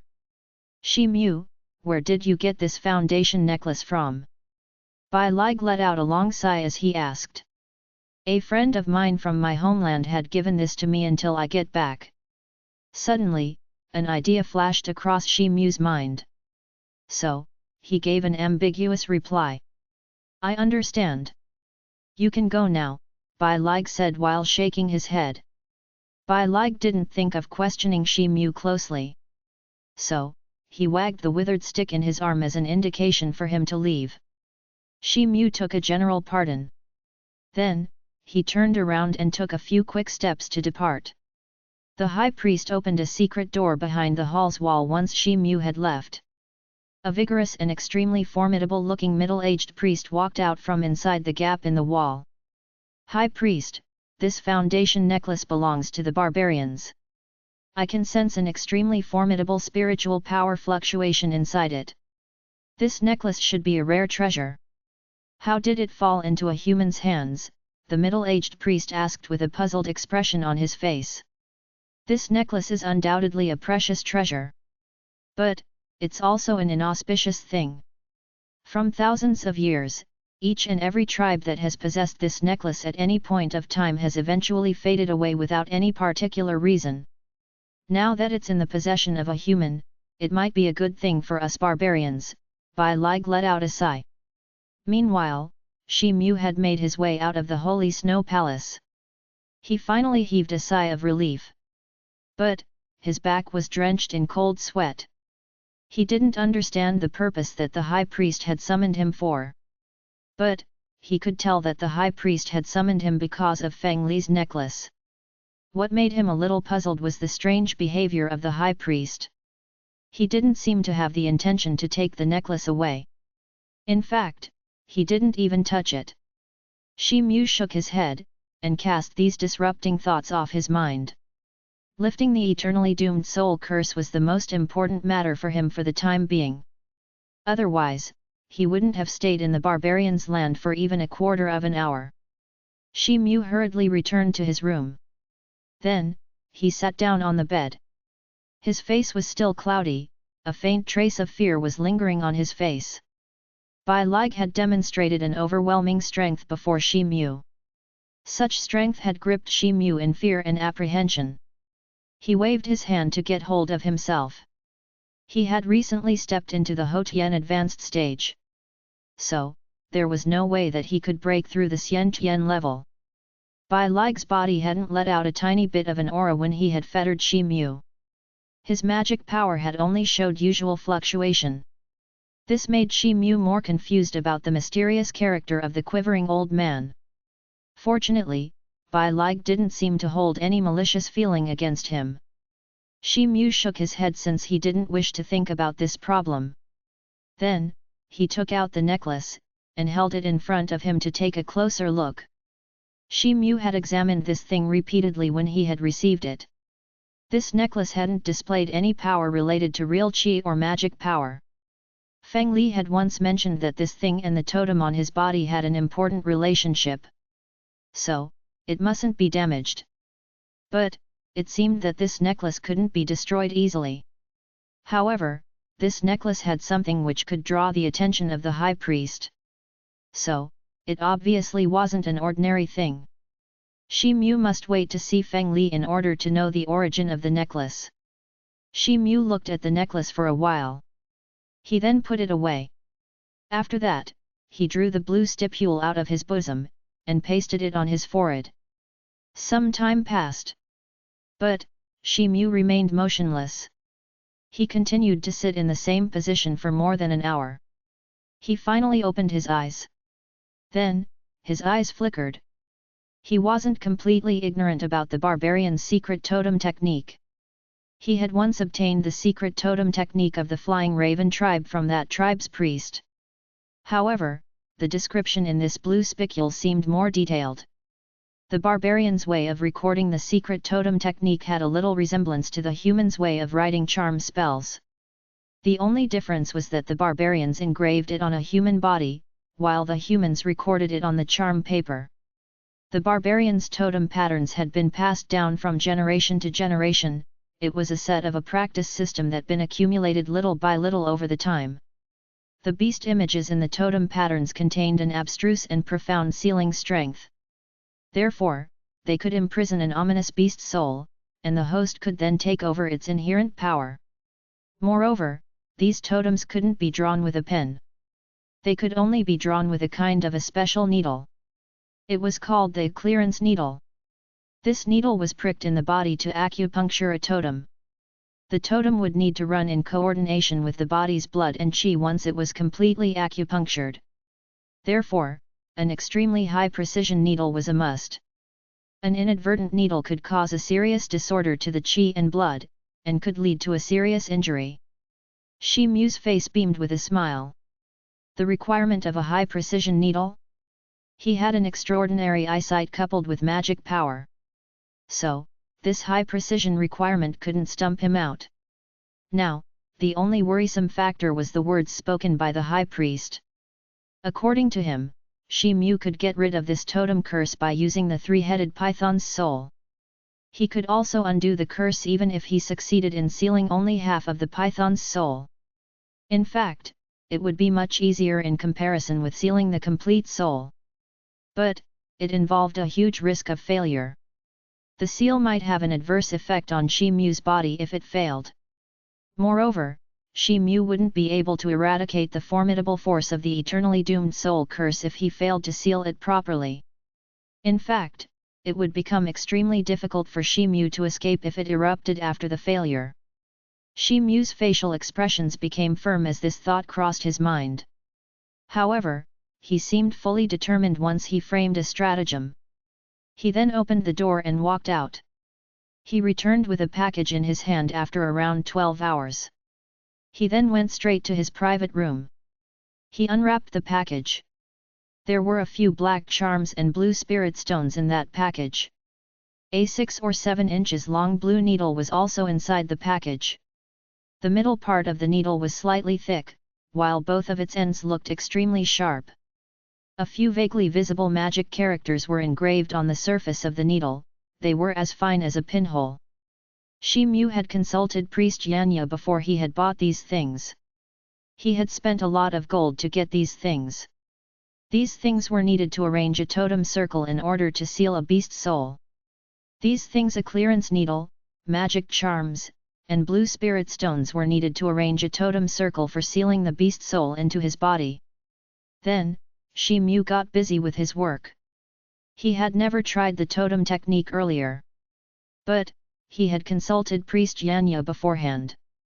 Moreover, these magic charms could assist him in arranging everything easily. A circular totem had been prepared in his private room in less than half an hour.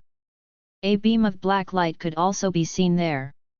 It was in a crisscross pattern. It was slowly rotating while forming a black light beam. Shi Mu sat down cross-legged inside the circle. His upper body was bare. The totem curse on his chest looked more dazzling than before. In fact, it seemed as if it might come to life any moment. It was a ghastly sight. Shi Mu smiled bitterly in his heart. The current situation hadn't allowed him to delay this process any further. He adjusted his breathing for a while. Then, he restored his magic power and real qi to their peak. After that, he slowly opened his eyes. He waved, and the beast soul bag illuminated with a black light. After that, a watermelon-sized black light floated out of it.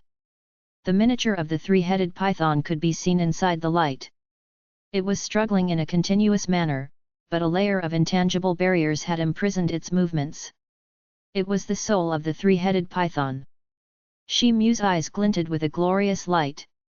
Then, he began to chant an obscure incantation. Suddenly, a black light flew out, and hit the beast's soul.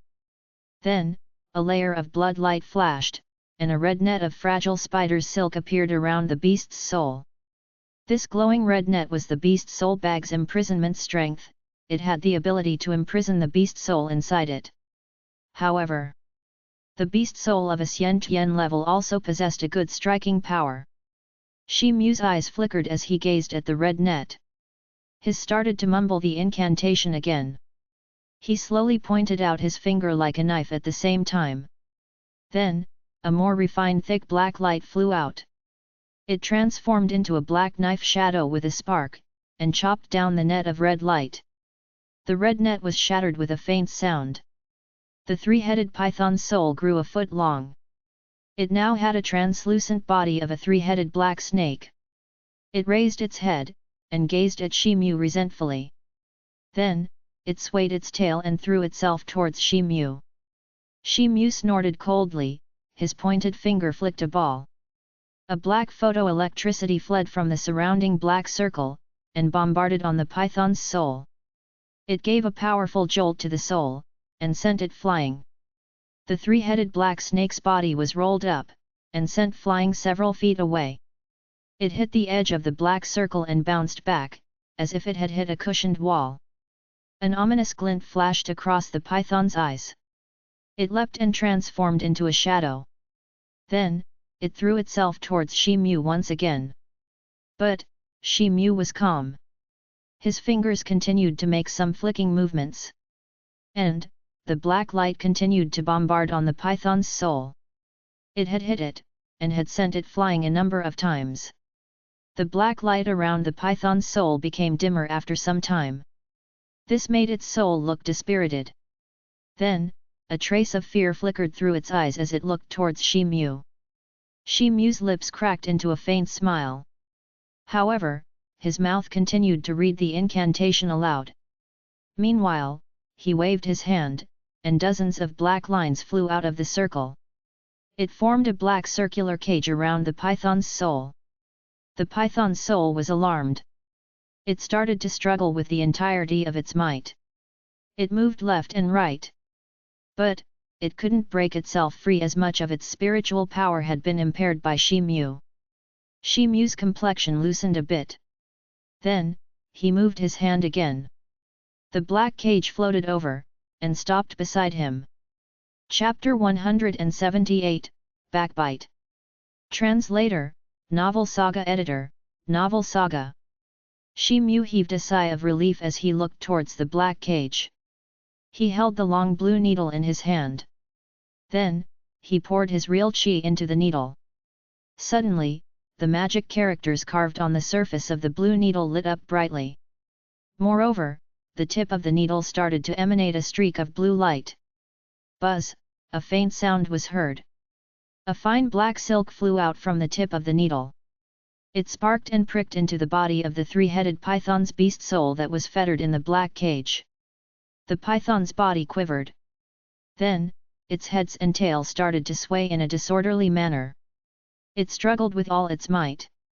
But, it couldn't shrug off the firm confinement of the black cage. The black silk trembled as it pierced the ominous python's soul. After that, a wisp of black spiritual power traveled through the black silk, and integrated into the blue needle. It then dyed the needle black. Shi Mu's expression looked focused. A golden gleam appeared in his pupils as he narrowed his eyes. He then stuck his gaze on his chest. The skin of his chest became enlarged in his eyes, so much so that even the skin texture and tiny particles were clearly visible to him. He sucked in a deep breath. He then gripped the needle, and slowly pricked the surface of his cursed totem. The ray of black light streamed into the needle through the needle's tail end. Then, it slowly streamed into the punctured skin. The skin under the needle appeared black like a tattoo. Suddenly, Shi Mu's pupils became enlarged, and his body shuddered. He felt a burst of severe pain infiltrating his body from the place under the needle. He felt as if he was being burnt in fire. He frowned as he knew that the totem needed to be etched without any pause. Therefore, he started to meditate the soul-comforting spell. Then, his intense pain subsided a little. Shi Mu felt slightly relieved. He sensed that the real qi within his body was running in accordance with the description given in the spicule. The totem that had been left by the black needle seemed to have obtained nourishment. Its color gradually grew brighter and deeper. It was emitting a faint black light in a continuous manner. Shi Mu was delighted. He held his breath in order to concentrate his qi and stabilize his mind. Meanwhile, his hand continued to etch the tattoo onto his chest. The black tattoo on his chest gradually took the form of a bigger black three-headed python's prototype pattern. It covered the original curse totem pattern on his chest. The new three-headed python's pattern was radiating a black ray of light. The light gradually brightened up, and took the shape of a black aperture. Moreover, the red light emitted by the original curse totem was gradually suppressed. The figure of the three-headed python's beast soul in the black cage had become smaller. Its head-sized body had reduced to a fist size. It looked dispirited. Even its struggle to get out of his confinement had weakened. Suddenly, the totem curse exuded a bright red light. Then, a scarlet-red single-headed python's hollow shadow appeared before Shi Mu's eyes. It stretched open its blood-stained mouth, and battered above the surrounding black aperture. Shi Mu's body shuddered. The real qi within his body surged since he wished to begin the practice in order to stabilize his real qi fluctuations. However, his hands continued to move. The long black needle continued to puncture his skin to complete the totem of the black snake. The emanation of the black aperture became more stable as the three-headed python's pattern grew clearer. Shi Mu remained firm as a mountain even though the battering of the red python's shadow was extremely intense. Whiz! A whizzing sound resounded. Suddenly, the three-headed python's beast soul in the black cage flared up. Then, its stature got submerged in the needle's tail end in its entirety. After that, it was rooted and dispersed with a puff sound. The needle dazzled brightly, and exuded a profound black light. The golden gleam in Shi Mu's eyes flashed once again. Then, he pricked the black needle in the middle of his chest. The black ray of light streamed into Shi Mu's body from the needle's tip. Buzz! The three-headed python's totem was finally complete. It had been etched in an appropriate manner. The black aperture dazzled magnificently. The three-headed python's totem looked vivid and lifelike after its successful completion. Finally, a relaxed expression glittered across Shi Mu's face. But, it soon disappeared. The black totem started to exude a strong suction immediately after its completion. It began to devour Shi Mu's life essence in a crazy manner. Shi Mu wrinkled his eyebrows. He felt that his life essence was rushing towards his chest like flood. But, he didn't panic or get startled. This kind of situation had already been described in the spicule. The totem needed to absorb the host's life essence once it was completely formed. Shi Mu took a deep breath, and started to practice the art of breeding heavenly elephants in order to protect his meridians and lower abdomen. The three-headed python's image became more vivid as more and more of his real qi got absorbed. After that, a loud scream was heard. Suddenly, the three-headed python's hollow shadow appeared before Shi Mu's eyes. It then threw itself towards the scarlet-red snake shadow. The red snake's shadow didn't get scared. Instead, it swooped towards the python's shadow. The two snake-shaped shadows got intertwined, and started to tear at each other. The aura of the black three-headed python's virtual shadow was far more than that of the red python's virtual shadow. Both of them were hissing and biting each other. But, the three-headed python's virtual shadow seemed to have an upper hand. The red python's virtual shadow was eventually forced to retreat. Suddenly, the three-headed python's shadow rolled up, and entangled the red python's virtual body. Then, its three heads started to bite at it. The red python's shadow exerted its strength in order to unshackle itself from the entanglement. But, the disparity of strength between them was huge. Suddenly, the three-headed python exerted a massive force in this bite. And, the red python's shadow was ripped apart in several pieces. After that, it turned into a bunch of red light balls, and got swallowed by one of the heads of the three-headed python. The red light on Shi Mu's totem illuminated. But, it was as bright as the setting sun's afterglow. It quickly dissipated, and vanished into thin air. The three-headed python's shadow flashed, and submerged into the totem on Shi Mu's chest. Shi Mu's face beamed with happiness as he saw this. He couldn't stop himself from exhaling a long breath. He had extricated himself from the curse that was similar to a large rope chasing after his life. Then, something strange happened.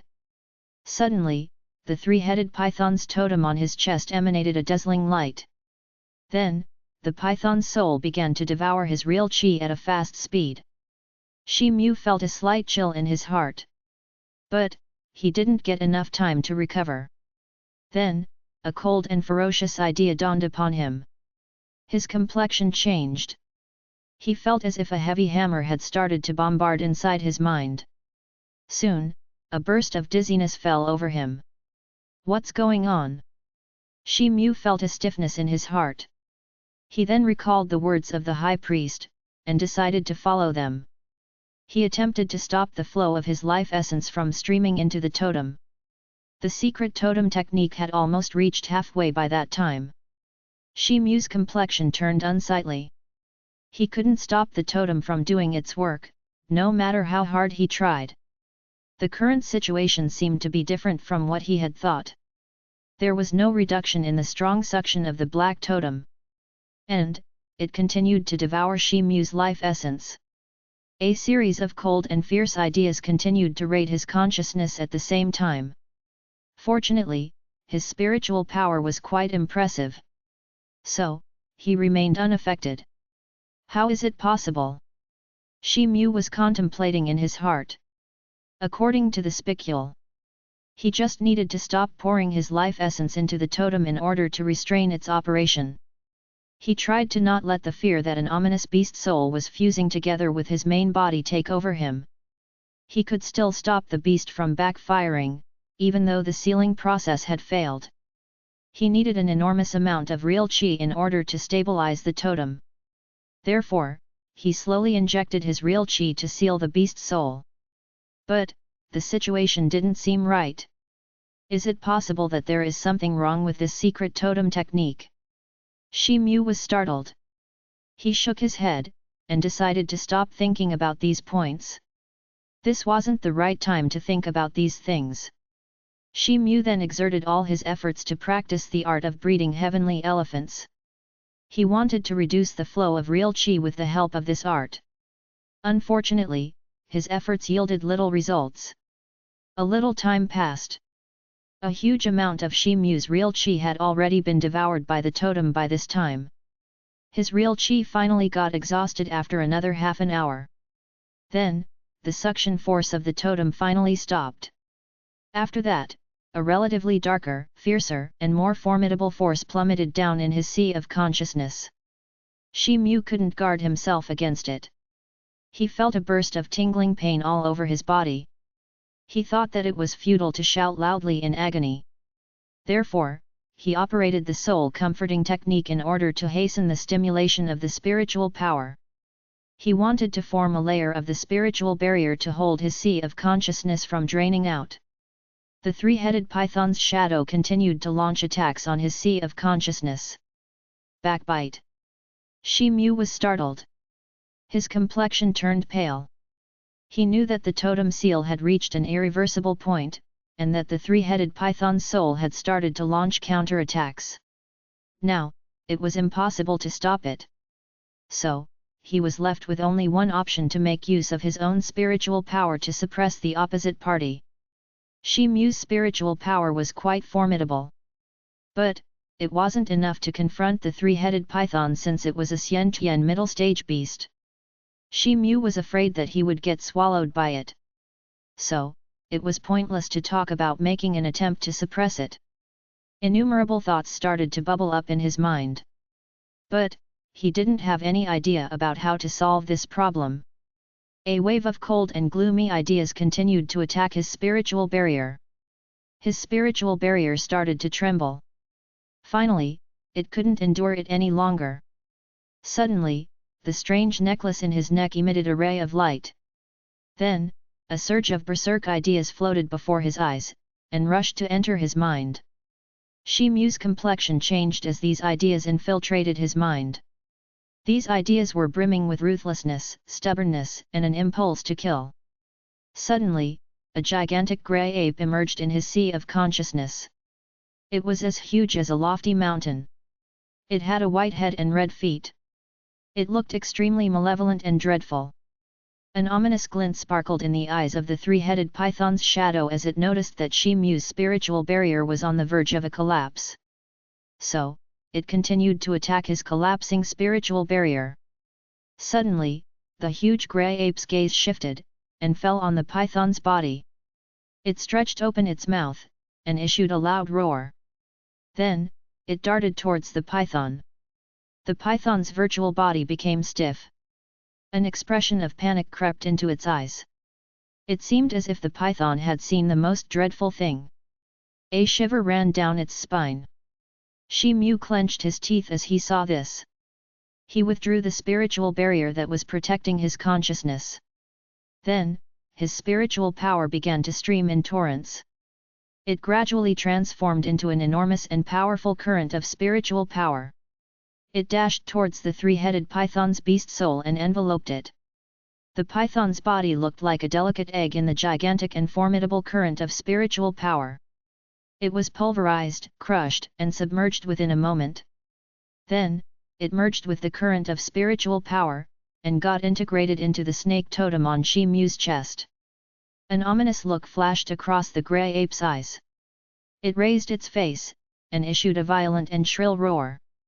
Shi Mu felt another wave of spiritual power fluctuation in his sea of consciousness.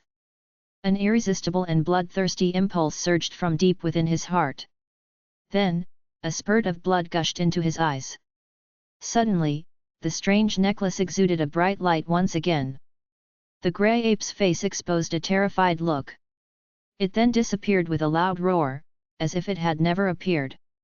The red radiance gradually faded away from Shi Mu's eyes. He then sat down on the ground. He was sweating profusely. There wasn't even a tiny bit of strength left inside his body. Chapter 179, Emission of Real Qi from the Body. Translator, Novel Saga Editor, Novel Saga. Shi Mu's complexion looked pale. His chest rose and fell in a rhythm. He continued to gasp for breath for a long time. Then, he slowly sat up. After that, he looked towards his chest. The three-headed python totem looked vivid. It seemed to be on the verge of crawling out of his chest. However, it appeared calm and motionless, apart from exuding a wisp of a faint black ray of light from its surface. Was the seal successful? Shi Mu shook his dizzy head and muttered. He didn't dare to believe that he had successfully completed the sealing process. Not only had the secret totem technique been perfectly recorded, but the beast soul had also been accurately sealed up. He hadn't expected that his misfortune would turn into a blessing, so much so that he could even seal a Xian middle stage beast soul into his body. However, his life essence and real qi had been greatly consumed up at the last moment. Moreover, his spiritual power had been used up in an attempt to block the three-headed python's beast soul from causing a backbite. It was such a thrilling scene that Shi Mu became a little fearful. Oh! That's right, what's the matter with the grey ape? Suddenly, a thought crossed his mind. He recalled that a gigantic grey ape had emerged in his sea of consciousness at the last moment. He then lowered his head, and looked at the necklace in his neck. The necklace had resumed its original state. There was nothing usual about it, apart from its strange appearance. Shi Mu felt a strange heaviness in his head, as if a spell of dizziness had been cast on him. He shook his head, and cast away these doubts for the time being. He then used the last trace of magic power, and put a stop to the last trace of the circulating totem technique. After that, he walked to the side, and sat down cross-legged in order to recover. Time passed slowly. Shi Mu continued to sit in the same pose for 2 days. He finally opened his eyes on the 3rd day. He noticed that his real qi and magic power had been restored. He stood up, and looked at the totem pattern on his chest. He wrinkled his eyebrows at what he saw. He felt a gloomy and cold energy spinning around his totem. This energy and real qi felt very similar. But, this energy seemed to be smarter than the real qi, as if it was a living thing. Shi Mu looked startled. But then, his spiritual power came in contact with this energy. Bang!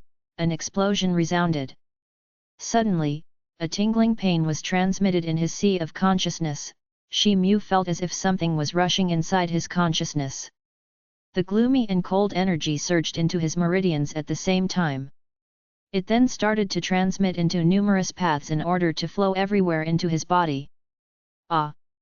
Suddenly, he felt an acute pain in various places in his body. He felt as if his body was being torn apart. Shi Mu issued a pitiful scream since he was unable to endure the pain. Suddenly, several black scales emerged on the surface of his skin. They sprouted over his entire body, including his arms. It seemed as if he had worn an armor made up of black scales. Shi Mu clenched his fists tightly. He felt that his entire body was blazing with an explosive power. His strength had increased several folds after the transfiguration. His 5 senses had also been strengthened to a great extent, apart from a tremendous increase in his strength. Now, his nose could easily differentiate between several kinds of odors. He wouldn't even have taken notice of these odors in normal times. Moreover, his oral sharpness had been enhanced, even the voice from across a number of walls was faintly audible to him.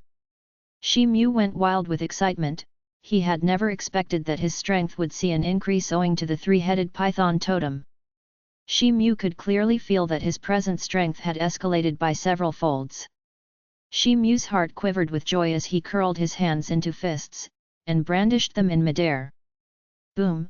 A group of black qi gushed out forcefully from his fists, and bombarded the surrounding wall with a loud sound. Bang! The wall received a violent jolt, and a huge hole and a long crack formed in it. I can release real qi out of my body. Shi Mu's body turned stiff. He was left stupefied. He stared at his clenched fist for a while. His vision flashed after a moment. Then, he bombarded his fist once again. Whiz! A group of black qi appeared once again. It was bigger than before. It bombarded on the wall like a meteor. A big hole burst out in the wall once again with a loud explosion. Shi Mu was stunned. He then burst out laughing. Shi Mu's strength had reached the Xiantian level after the transfiguration. Therefore, he was able to release his real qi out of his body. Aunt Zhen had once mentioned a thing when he was with the Jin family. According to her, a Xiantian warrior could produce Xiantian real qi in their body, and could then release it outside. This real qi could even injure his enemy in midair without actual physical contact. But, the practice of the barbarian race was different than that of the human race martial arts. Shi Mu could naturally draw support from the strength of beast soul that was sealed within his body. Therefore, he could promote his own cultivation. However, the group of yin qi whirling in the totem in his chest were equivalent to the strength of a Xiantian warrior's real qi. So, Shi Mu just needed to assume the beast mode in order to display his true strength. He had already succeeded in sealing the yin qi of the 3-headed python's soul. So, he could launch a yin attribute attack equivalent to that of the Xiantian middle stage's strength if he would stimulate the strength of his totem. Suddenly, something crossed Shi Mu's mind. He curbed his surging mood and closed his eyes. His complexion changed, and he felt a little restlessness in his heart. There was a black 3-headed python's beast soul within his sea of consciousness. It was wandering aimlessly, and absorbing his spiritual power in a continuous manner. Shi Mu also had a strange feeling that the python's spirit had got fused with his own spirit. Suddenly, Shi Mu felt that the python's soul had changed into a mass of black light in his sea of consciousness. Then, it started to flow back and forth along with the energies of Shi Mu's body. It gradually formed a group of yin qi in his body, and slowly started to rotate in his chest. The strange changes in Shi Mu's body gradually subsided. The scales quickly retracted into his body. Then, his body returned to its original state. Shi Mu wrinkled his eyebrows, he looked perplexed. He recalled his discussion with Min Tu, the ones that related to the totem warriors. He was aware that the secret totem technique had the ability to enhance one's strength. However, a barbarian warrior couldn't continue to stimulate the power of totem for a long time. Otherwise, the beast soul would be awakened. It was possible that the beast soul could take over the control of the host's body forever. The host would then remain as a guest in the state of the beast. The general totem warriors chose to develop and enhance their own spiritual power in the process of uplifting the strength of the sealed beast soul. Therefore, they could continue to adapt themselves and become compatible with the beast soul state. Then, they might succeed in maintaining the consistent beast state for almost half an hour. Shi Mu had sealed up a Xian Tian middle stage beast soul at a single stroke, he hadn't even prepared for it. But, the sealed beast's spiritual power was still quite formidable.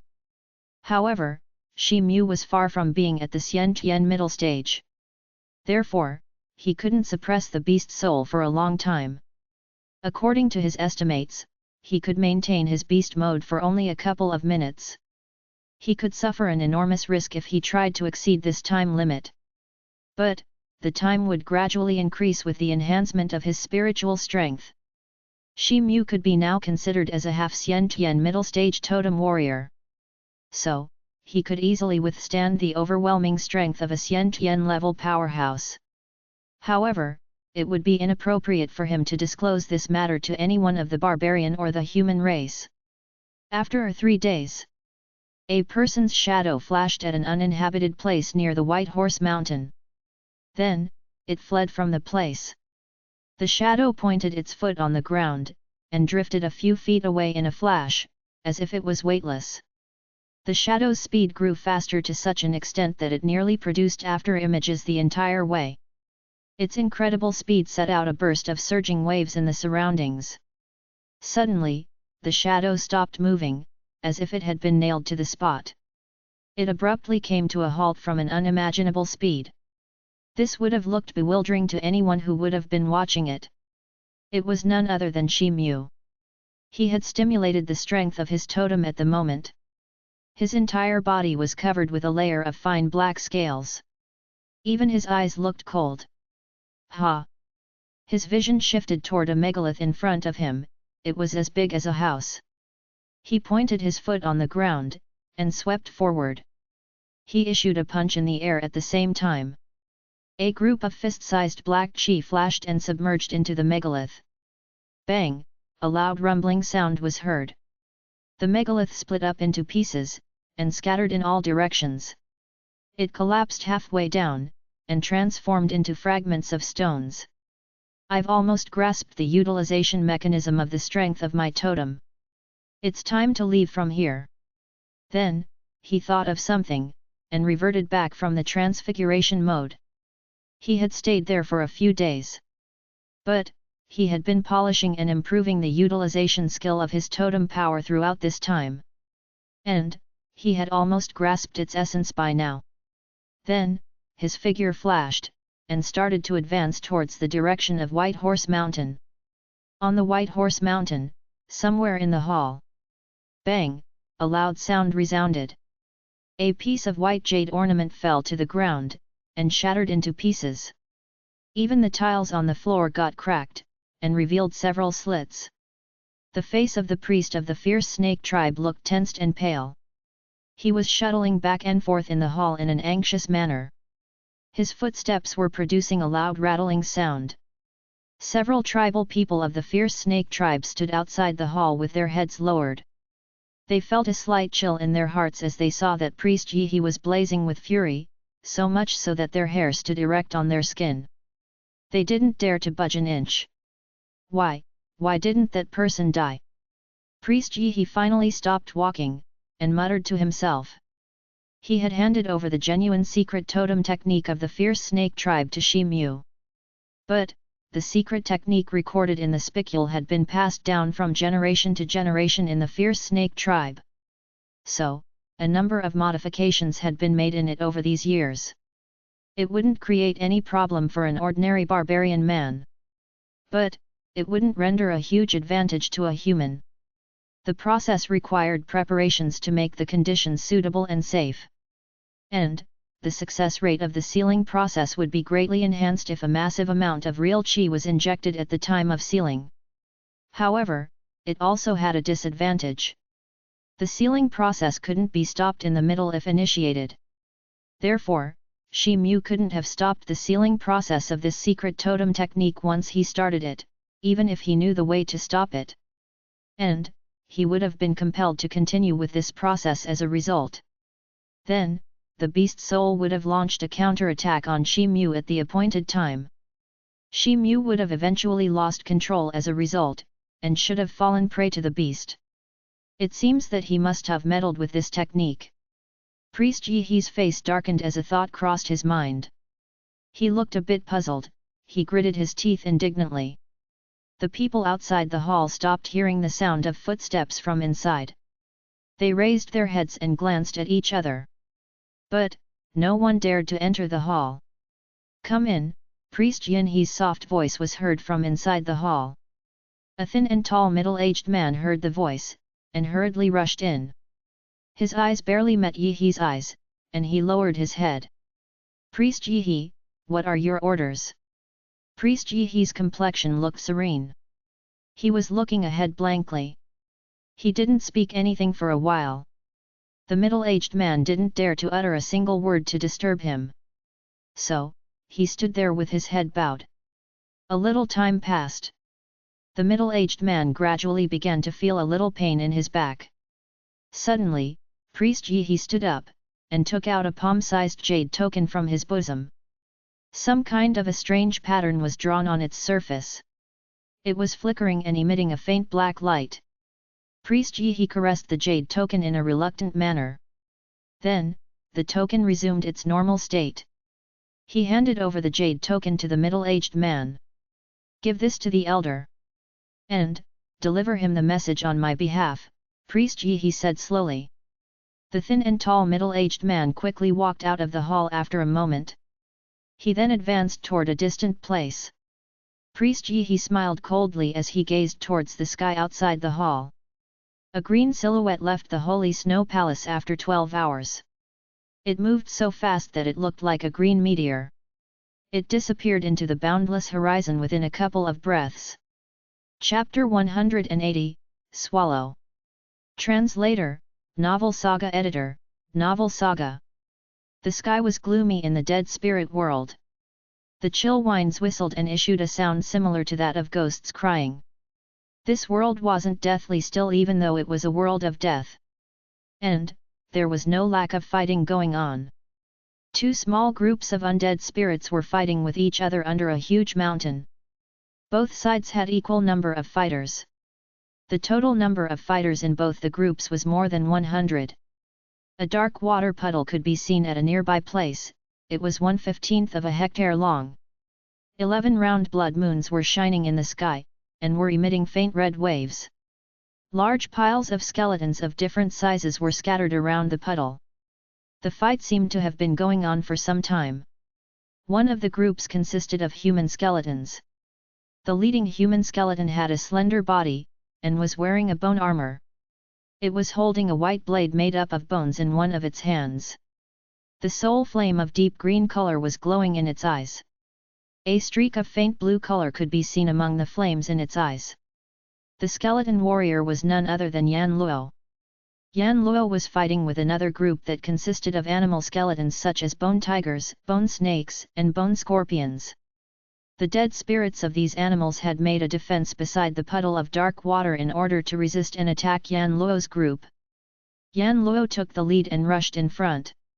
Its figure looked graceful and quick-witted. A layer of white light appeared on the bone blade in its hand. A blade light flashed and cut one of the enemies into two halves. No one seemed to be able to match its skills.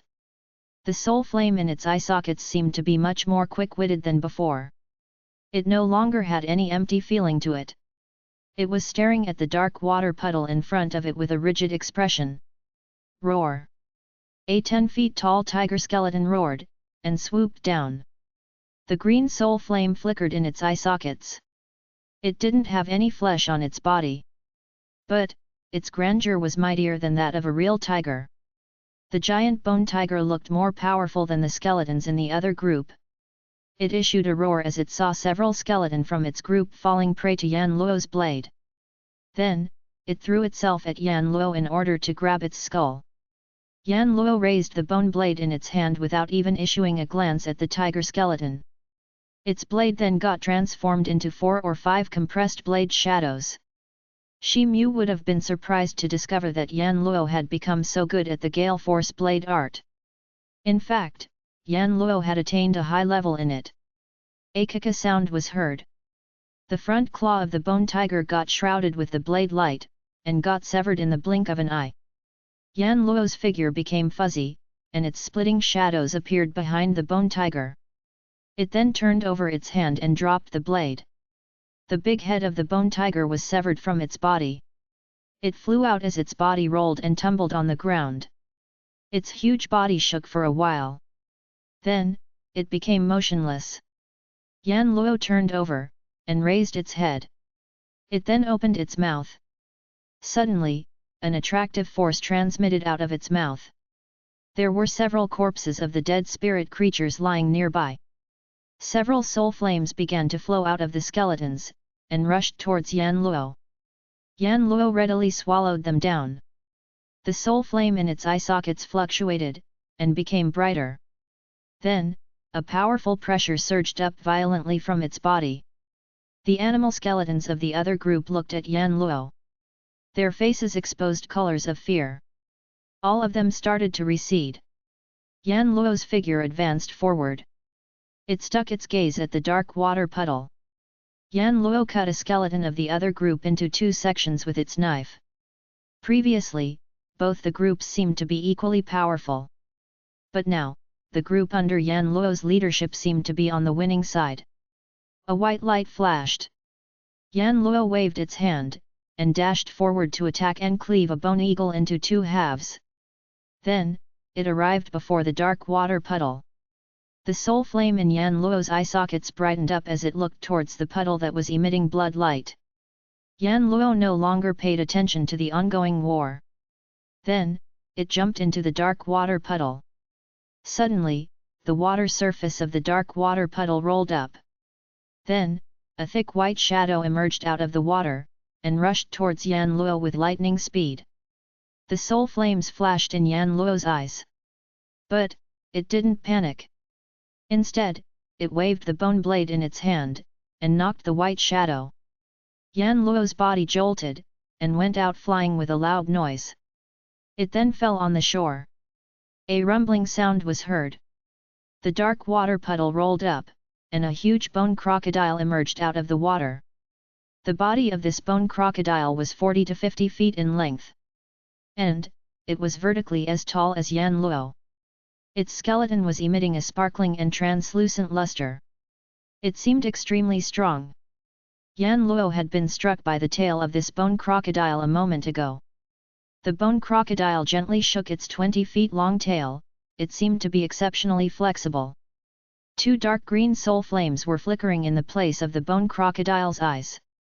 Some blue lights were mixed with the green color of the soul flames. Yan Luo only had a little trace of blue light in its soul flame, but the bone crocodile had more blue light in its soul flame in comparison. Moreover, the body of the bone crocodile was emitting an enormous aura. The other animal skeletons bowed and nodded to the bone crocodile as it showed itself. This giant bone crocodile seemed to be the leader of this group. The soul flames in the eyes of the bone crocodile flickered as it looked at the skeleton that was 10 times smaller than itself. However, it didn't attack it immediately. Its intelligence level wasn't very high, but its intuition told it that this skeleton wasn't as puny as it looked. Yan Luo looked at the large dead spirit creature in front of it. Suddenly, it released a ray of light from its eyes. Yan Luo's body emitted a formidable grandeur at the same time. The two auras collided with each other. Suddenly, thin electrical ons appeared out of thin air. Then, a few small dead spirit creatures near them went flying with a jolt. They seemed unable to fight with each other, they rolled and crawled as they ran away into the distance. Yan Luo advanced towards the bone crocodile. Anger flashed through the eyes of the gigantic bone crocodile. It then opened its big mouth and exposed 2 rows of white, thick, and fierce teeth. They looked like the edges of swords. They went down biting towards Yan Luo. It seemed that Yan Luo wouldn't recover if it was bitten by the bone crocodile. Suddenly, Yan Luo's figure flashed and disappeared. So, the bone crocodile ended up biting thin air. Then, a shadow flashed on top of its head. Yan Luo's silhouette appeared before its eyes like a monster. Yan Luo waved the bone blade in its hand. It transformed into a half-moon-shaped blade light, and struck the thick bone on the head of the bone crocodile. Ka, cha. The bone on the head of the bone crocodile issued a crisp sound. Then, a crack appeared on its surface. The crack then extended, and the bone shattered. The bone crocodile issued a wild roar, and emitted a ray of flickering light from its eyes. It seemed to be extremely angry. It then swung its tail, and issued a sharp whistling sound. Then, it flashed in front of Yan Luo. The soul flames in Yan Luo's eyes moved. It turned over the bone blade in its hand, and forged it towards the tail of the bone crocodile. Yan Luo's movements were too fast for the crocodile to see. The tip of the blade struck a point beside the thick bone tail. Then, Yan Luo's blade went towards the side at a crooked angle. It then wiped out a chunk of the crocodile's tail, and sent that severed part flying. Enormous power was transferred from Yan Luo's body into the tip of the bone blade. Suddenly, its body jumped up. Yan Luo held the blade in both hands, and unleashed the power of its body. Then, it chopped down another thick bone on the head of the bone crocodile with great power. Ka, cha. 2 bones of the bone crocodile had already been chopped down. Suddenly, the head of the bone crocodile exposed a big hole. 2 human head-sized deep green soul flames could be clearly seen through the hole in the skull. It issued a wave of sturdy spiritual power. Yan Luo rolled its body high in the air, and landed on the ground near the shore. The soul flames in its eye sockets flickered with greed as it looked towards the huge soul flame in the skull of the bone crocodile. The bone crocodile became a little fearful in its heart. But then, its fear was replaced by anger. Its figure started to turn and twist in a crazy manner. Its flexible tail turned, and rushed towards Yan Luo to hit it. It moved its skull to and fro at the same time, and opened its mouth to bite Yan Luo. The soul flames in Yan Luo's eyes flashed as it faced the double attack. However, it didn't dodge or resist the attack. Instead, it opened its mouth and issued a suction force. Yan Luo then tried to evacuate the soul flame of the bone crocodile from its body. The gale of the dark green soul flame in the skull of the bone crocodile swayed violently. The body of the bone crocodile immediately became rigid. Yan Luo took advantage of this. Yan Luo's figure flashed and transformed into a series of after-images. It then appeared on top of the head of the bone crocodile, and entered into the hole in its skull. The body of the bone crocodile was jolted. It issued a wild roar. It turned over upside down on the ground. It started to wave its tail and claws in a crazy manner, bombarded them on the ground, and made a huge pit. The bone crocodile continued to roll for a while. Then, its huge body entered into the dark water puddle. It drowned itself in the puddle with a splash, and took Yan Luo along. Now, its shadow couldn't be seen anymore, nor could Yan Luo's. The 2 dead spirit groups on the shore had been separated from their leaders. Therefore, the skeletons went blank for a while. But then, they recalled their responsibilities, and started to fight once again. The result of the battle gradually became clear. The group headed by the bone crocodile was killed by Yan Luo's. They had already beheaded several animal skeletons. The group led by Yan Luo had taken the lead in the battle. The fight continued for another half an hour. The group led by the bone crocodile was defeated as most of the fighters were killed, the remaining few fled into the distance. The group of the human skeletons didn't chase after them. Instead, they all looked towards the direction of the dark water puddle.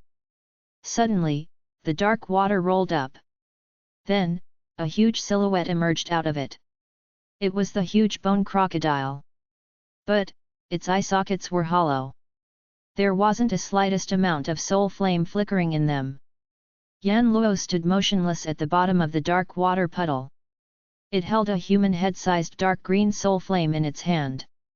It revealed happy expressions in its eyes. It then opened its mouth, and swallowed the soul flame of the bone crocodile. After that, it blended it into its own soul flame.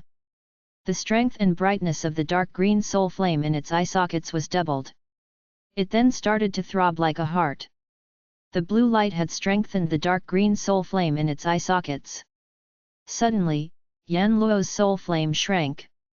Then, a portion of its spiritual power bubbled out. The color of its soul flame changed from dark green to light blue. After that, a portion of its formidable strength bubbled out from the blue flame, and got submerged in its body. Yan Luo's body became full of the formidable strength in a flash. It looked upwards, and couldn't help but issue a noiseless whistle that comprised of its spirit force. The formidable spirit power fluctuated out of its body, and got dispersed in all directions. A circular wave appeared on the surface of the puddle water in the form of a whirlpool. This whirlpool had a diameter of 100 feet. The soul flames in the eyes of the other human skeletons throbbed. Some of them swayed and fell on the ground. A few of them had weak soul flames. Therefore, they had been jolted to their deaths.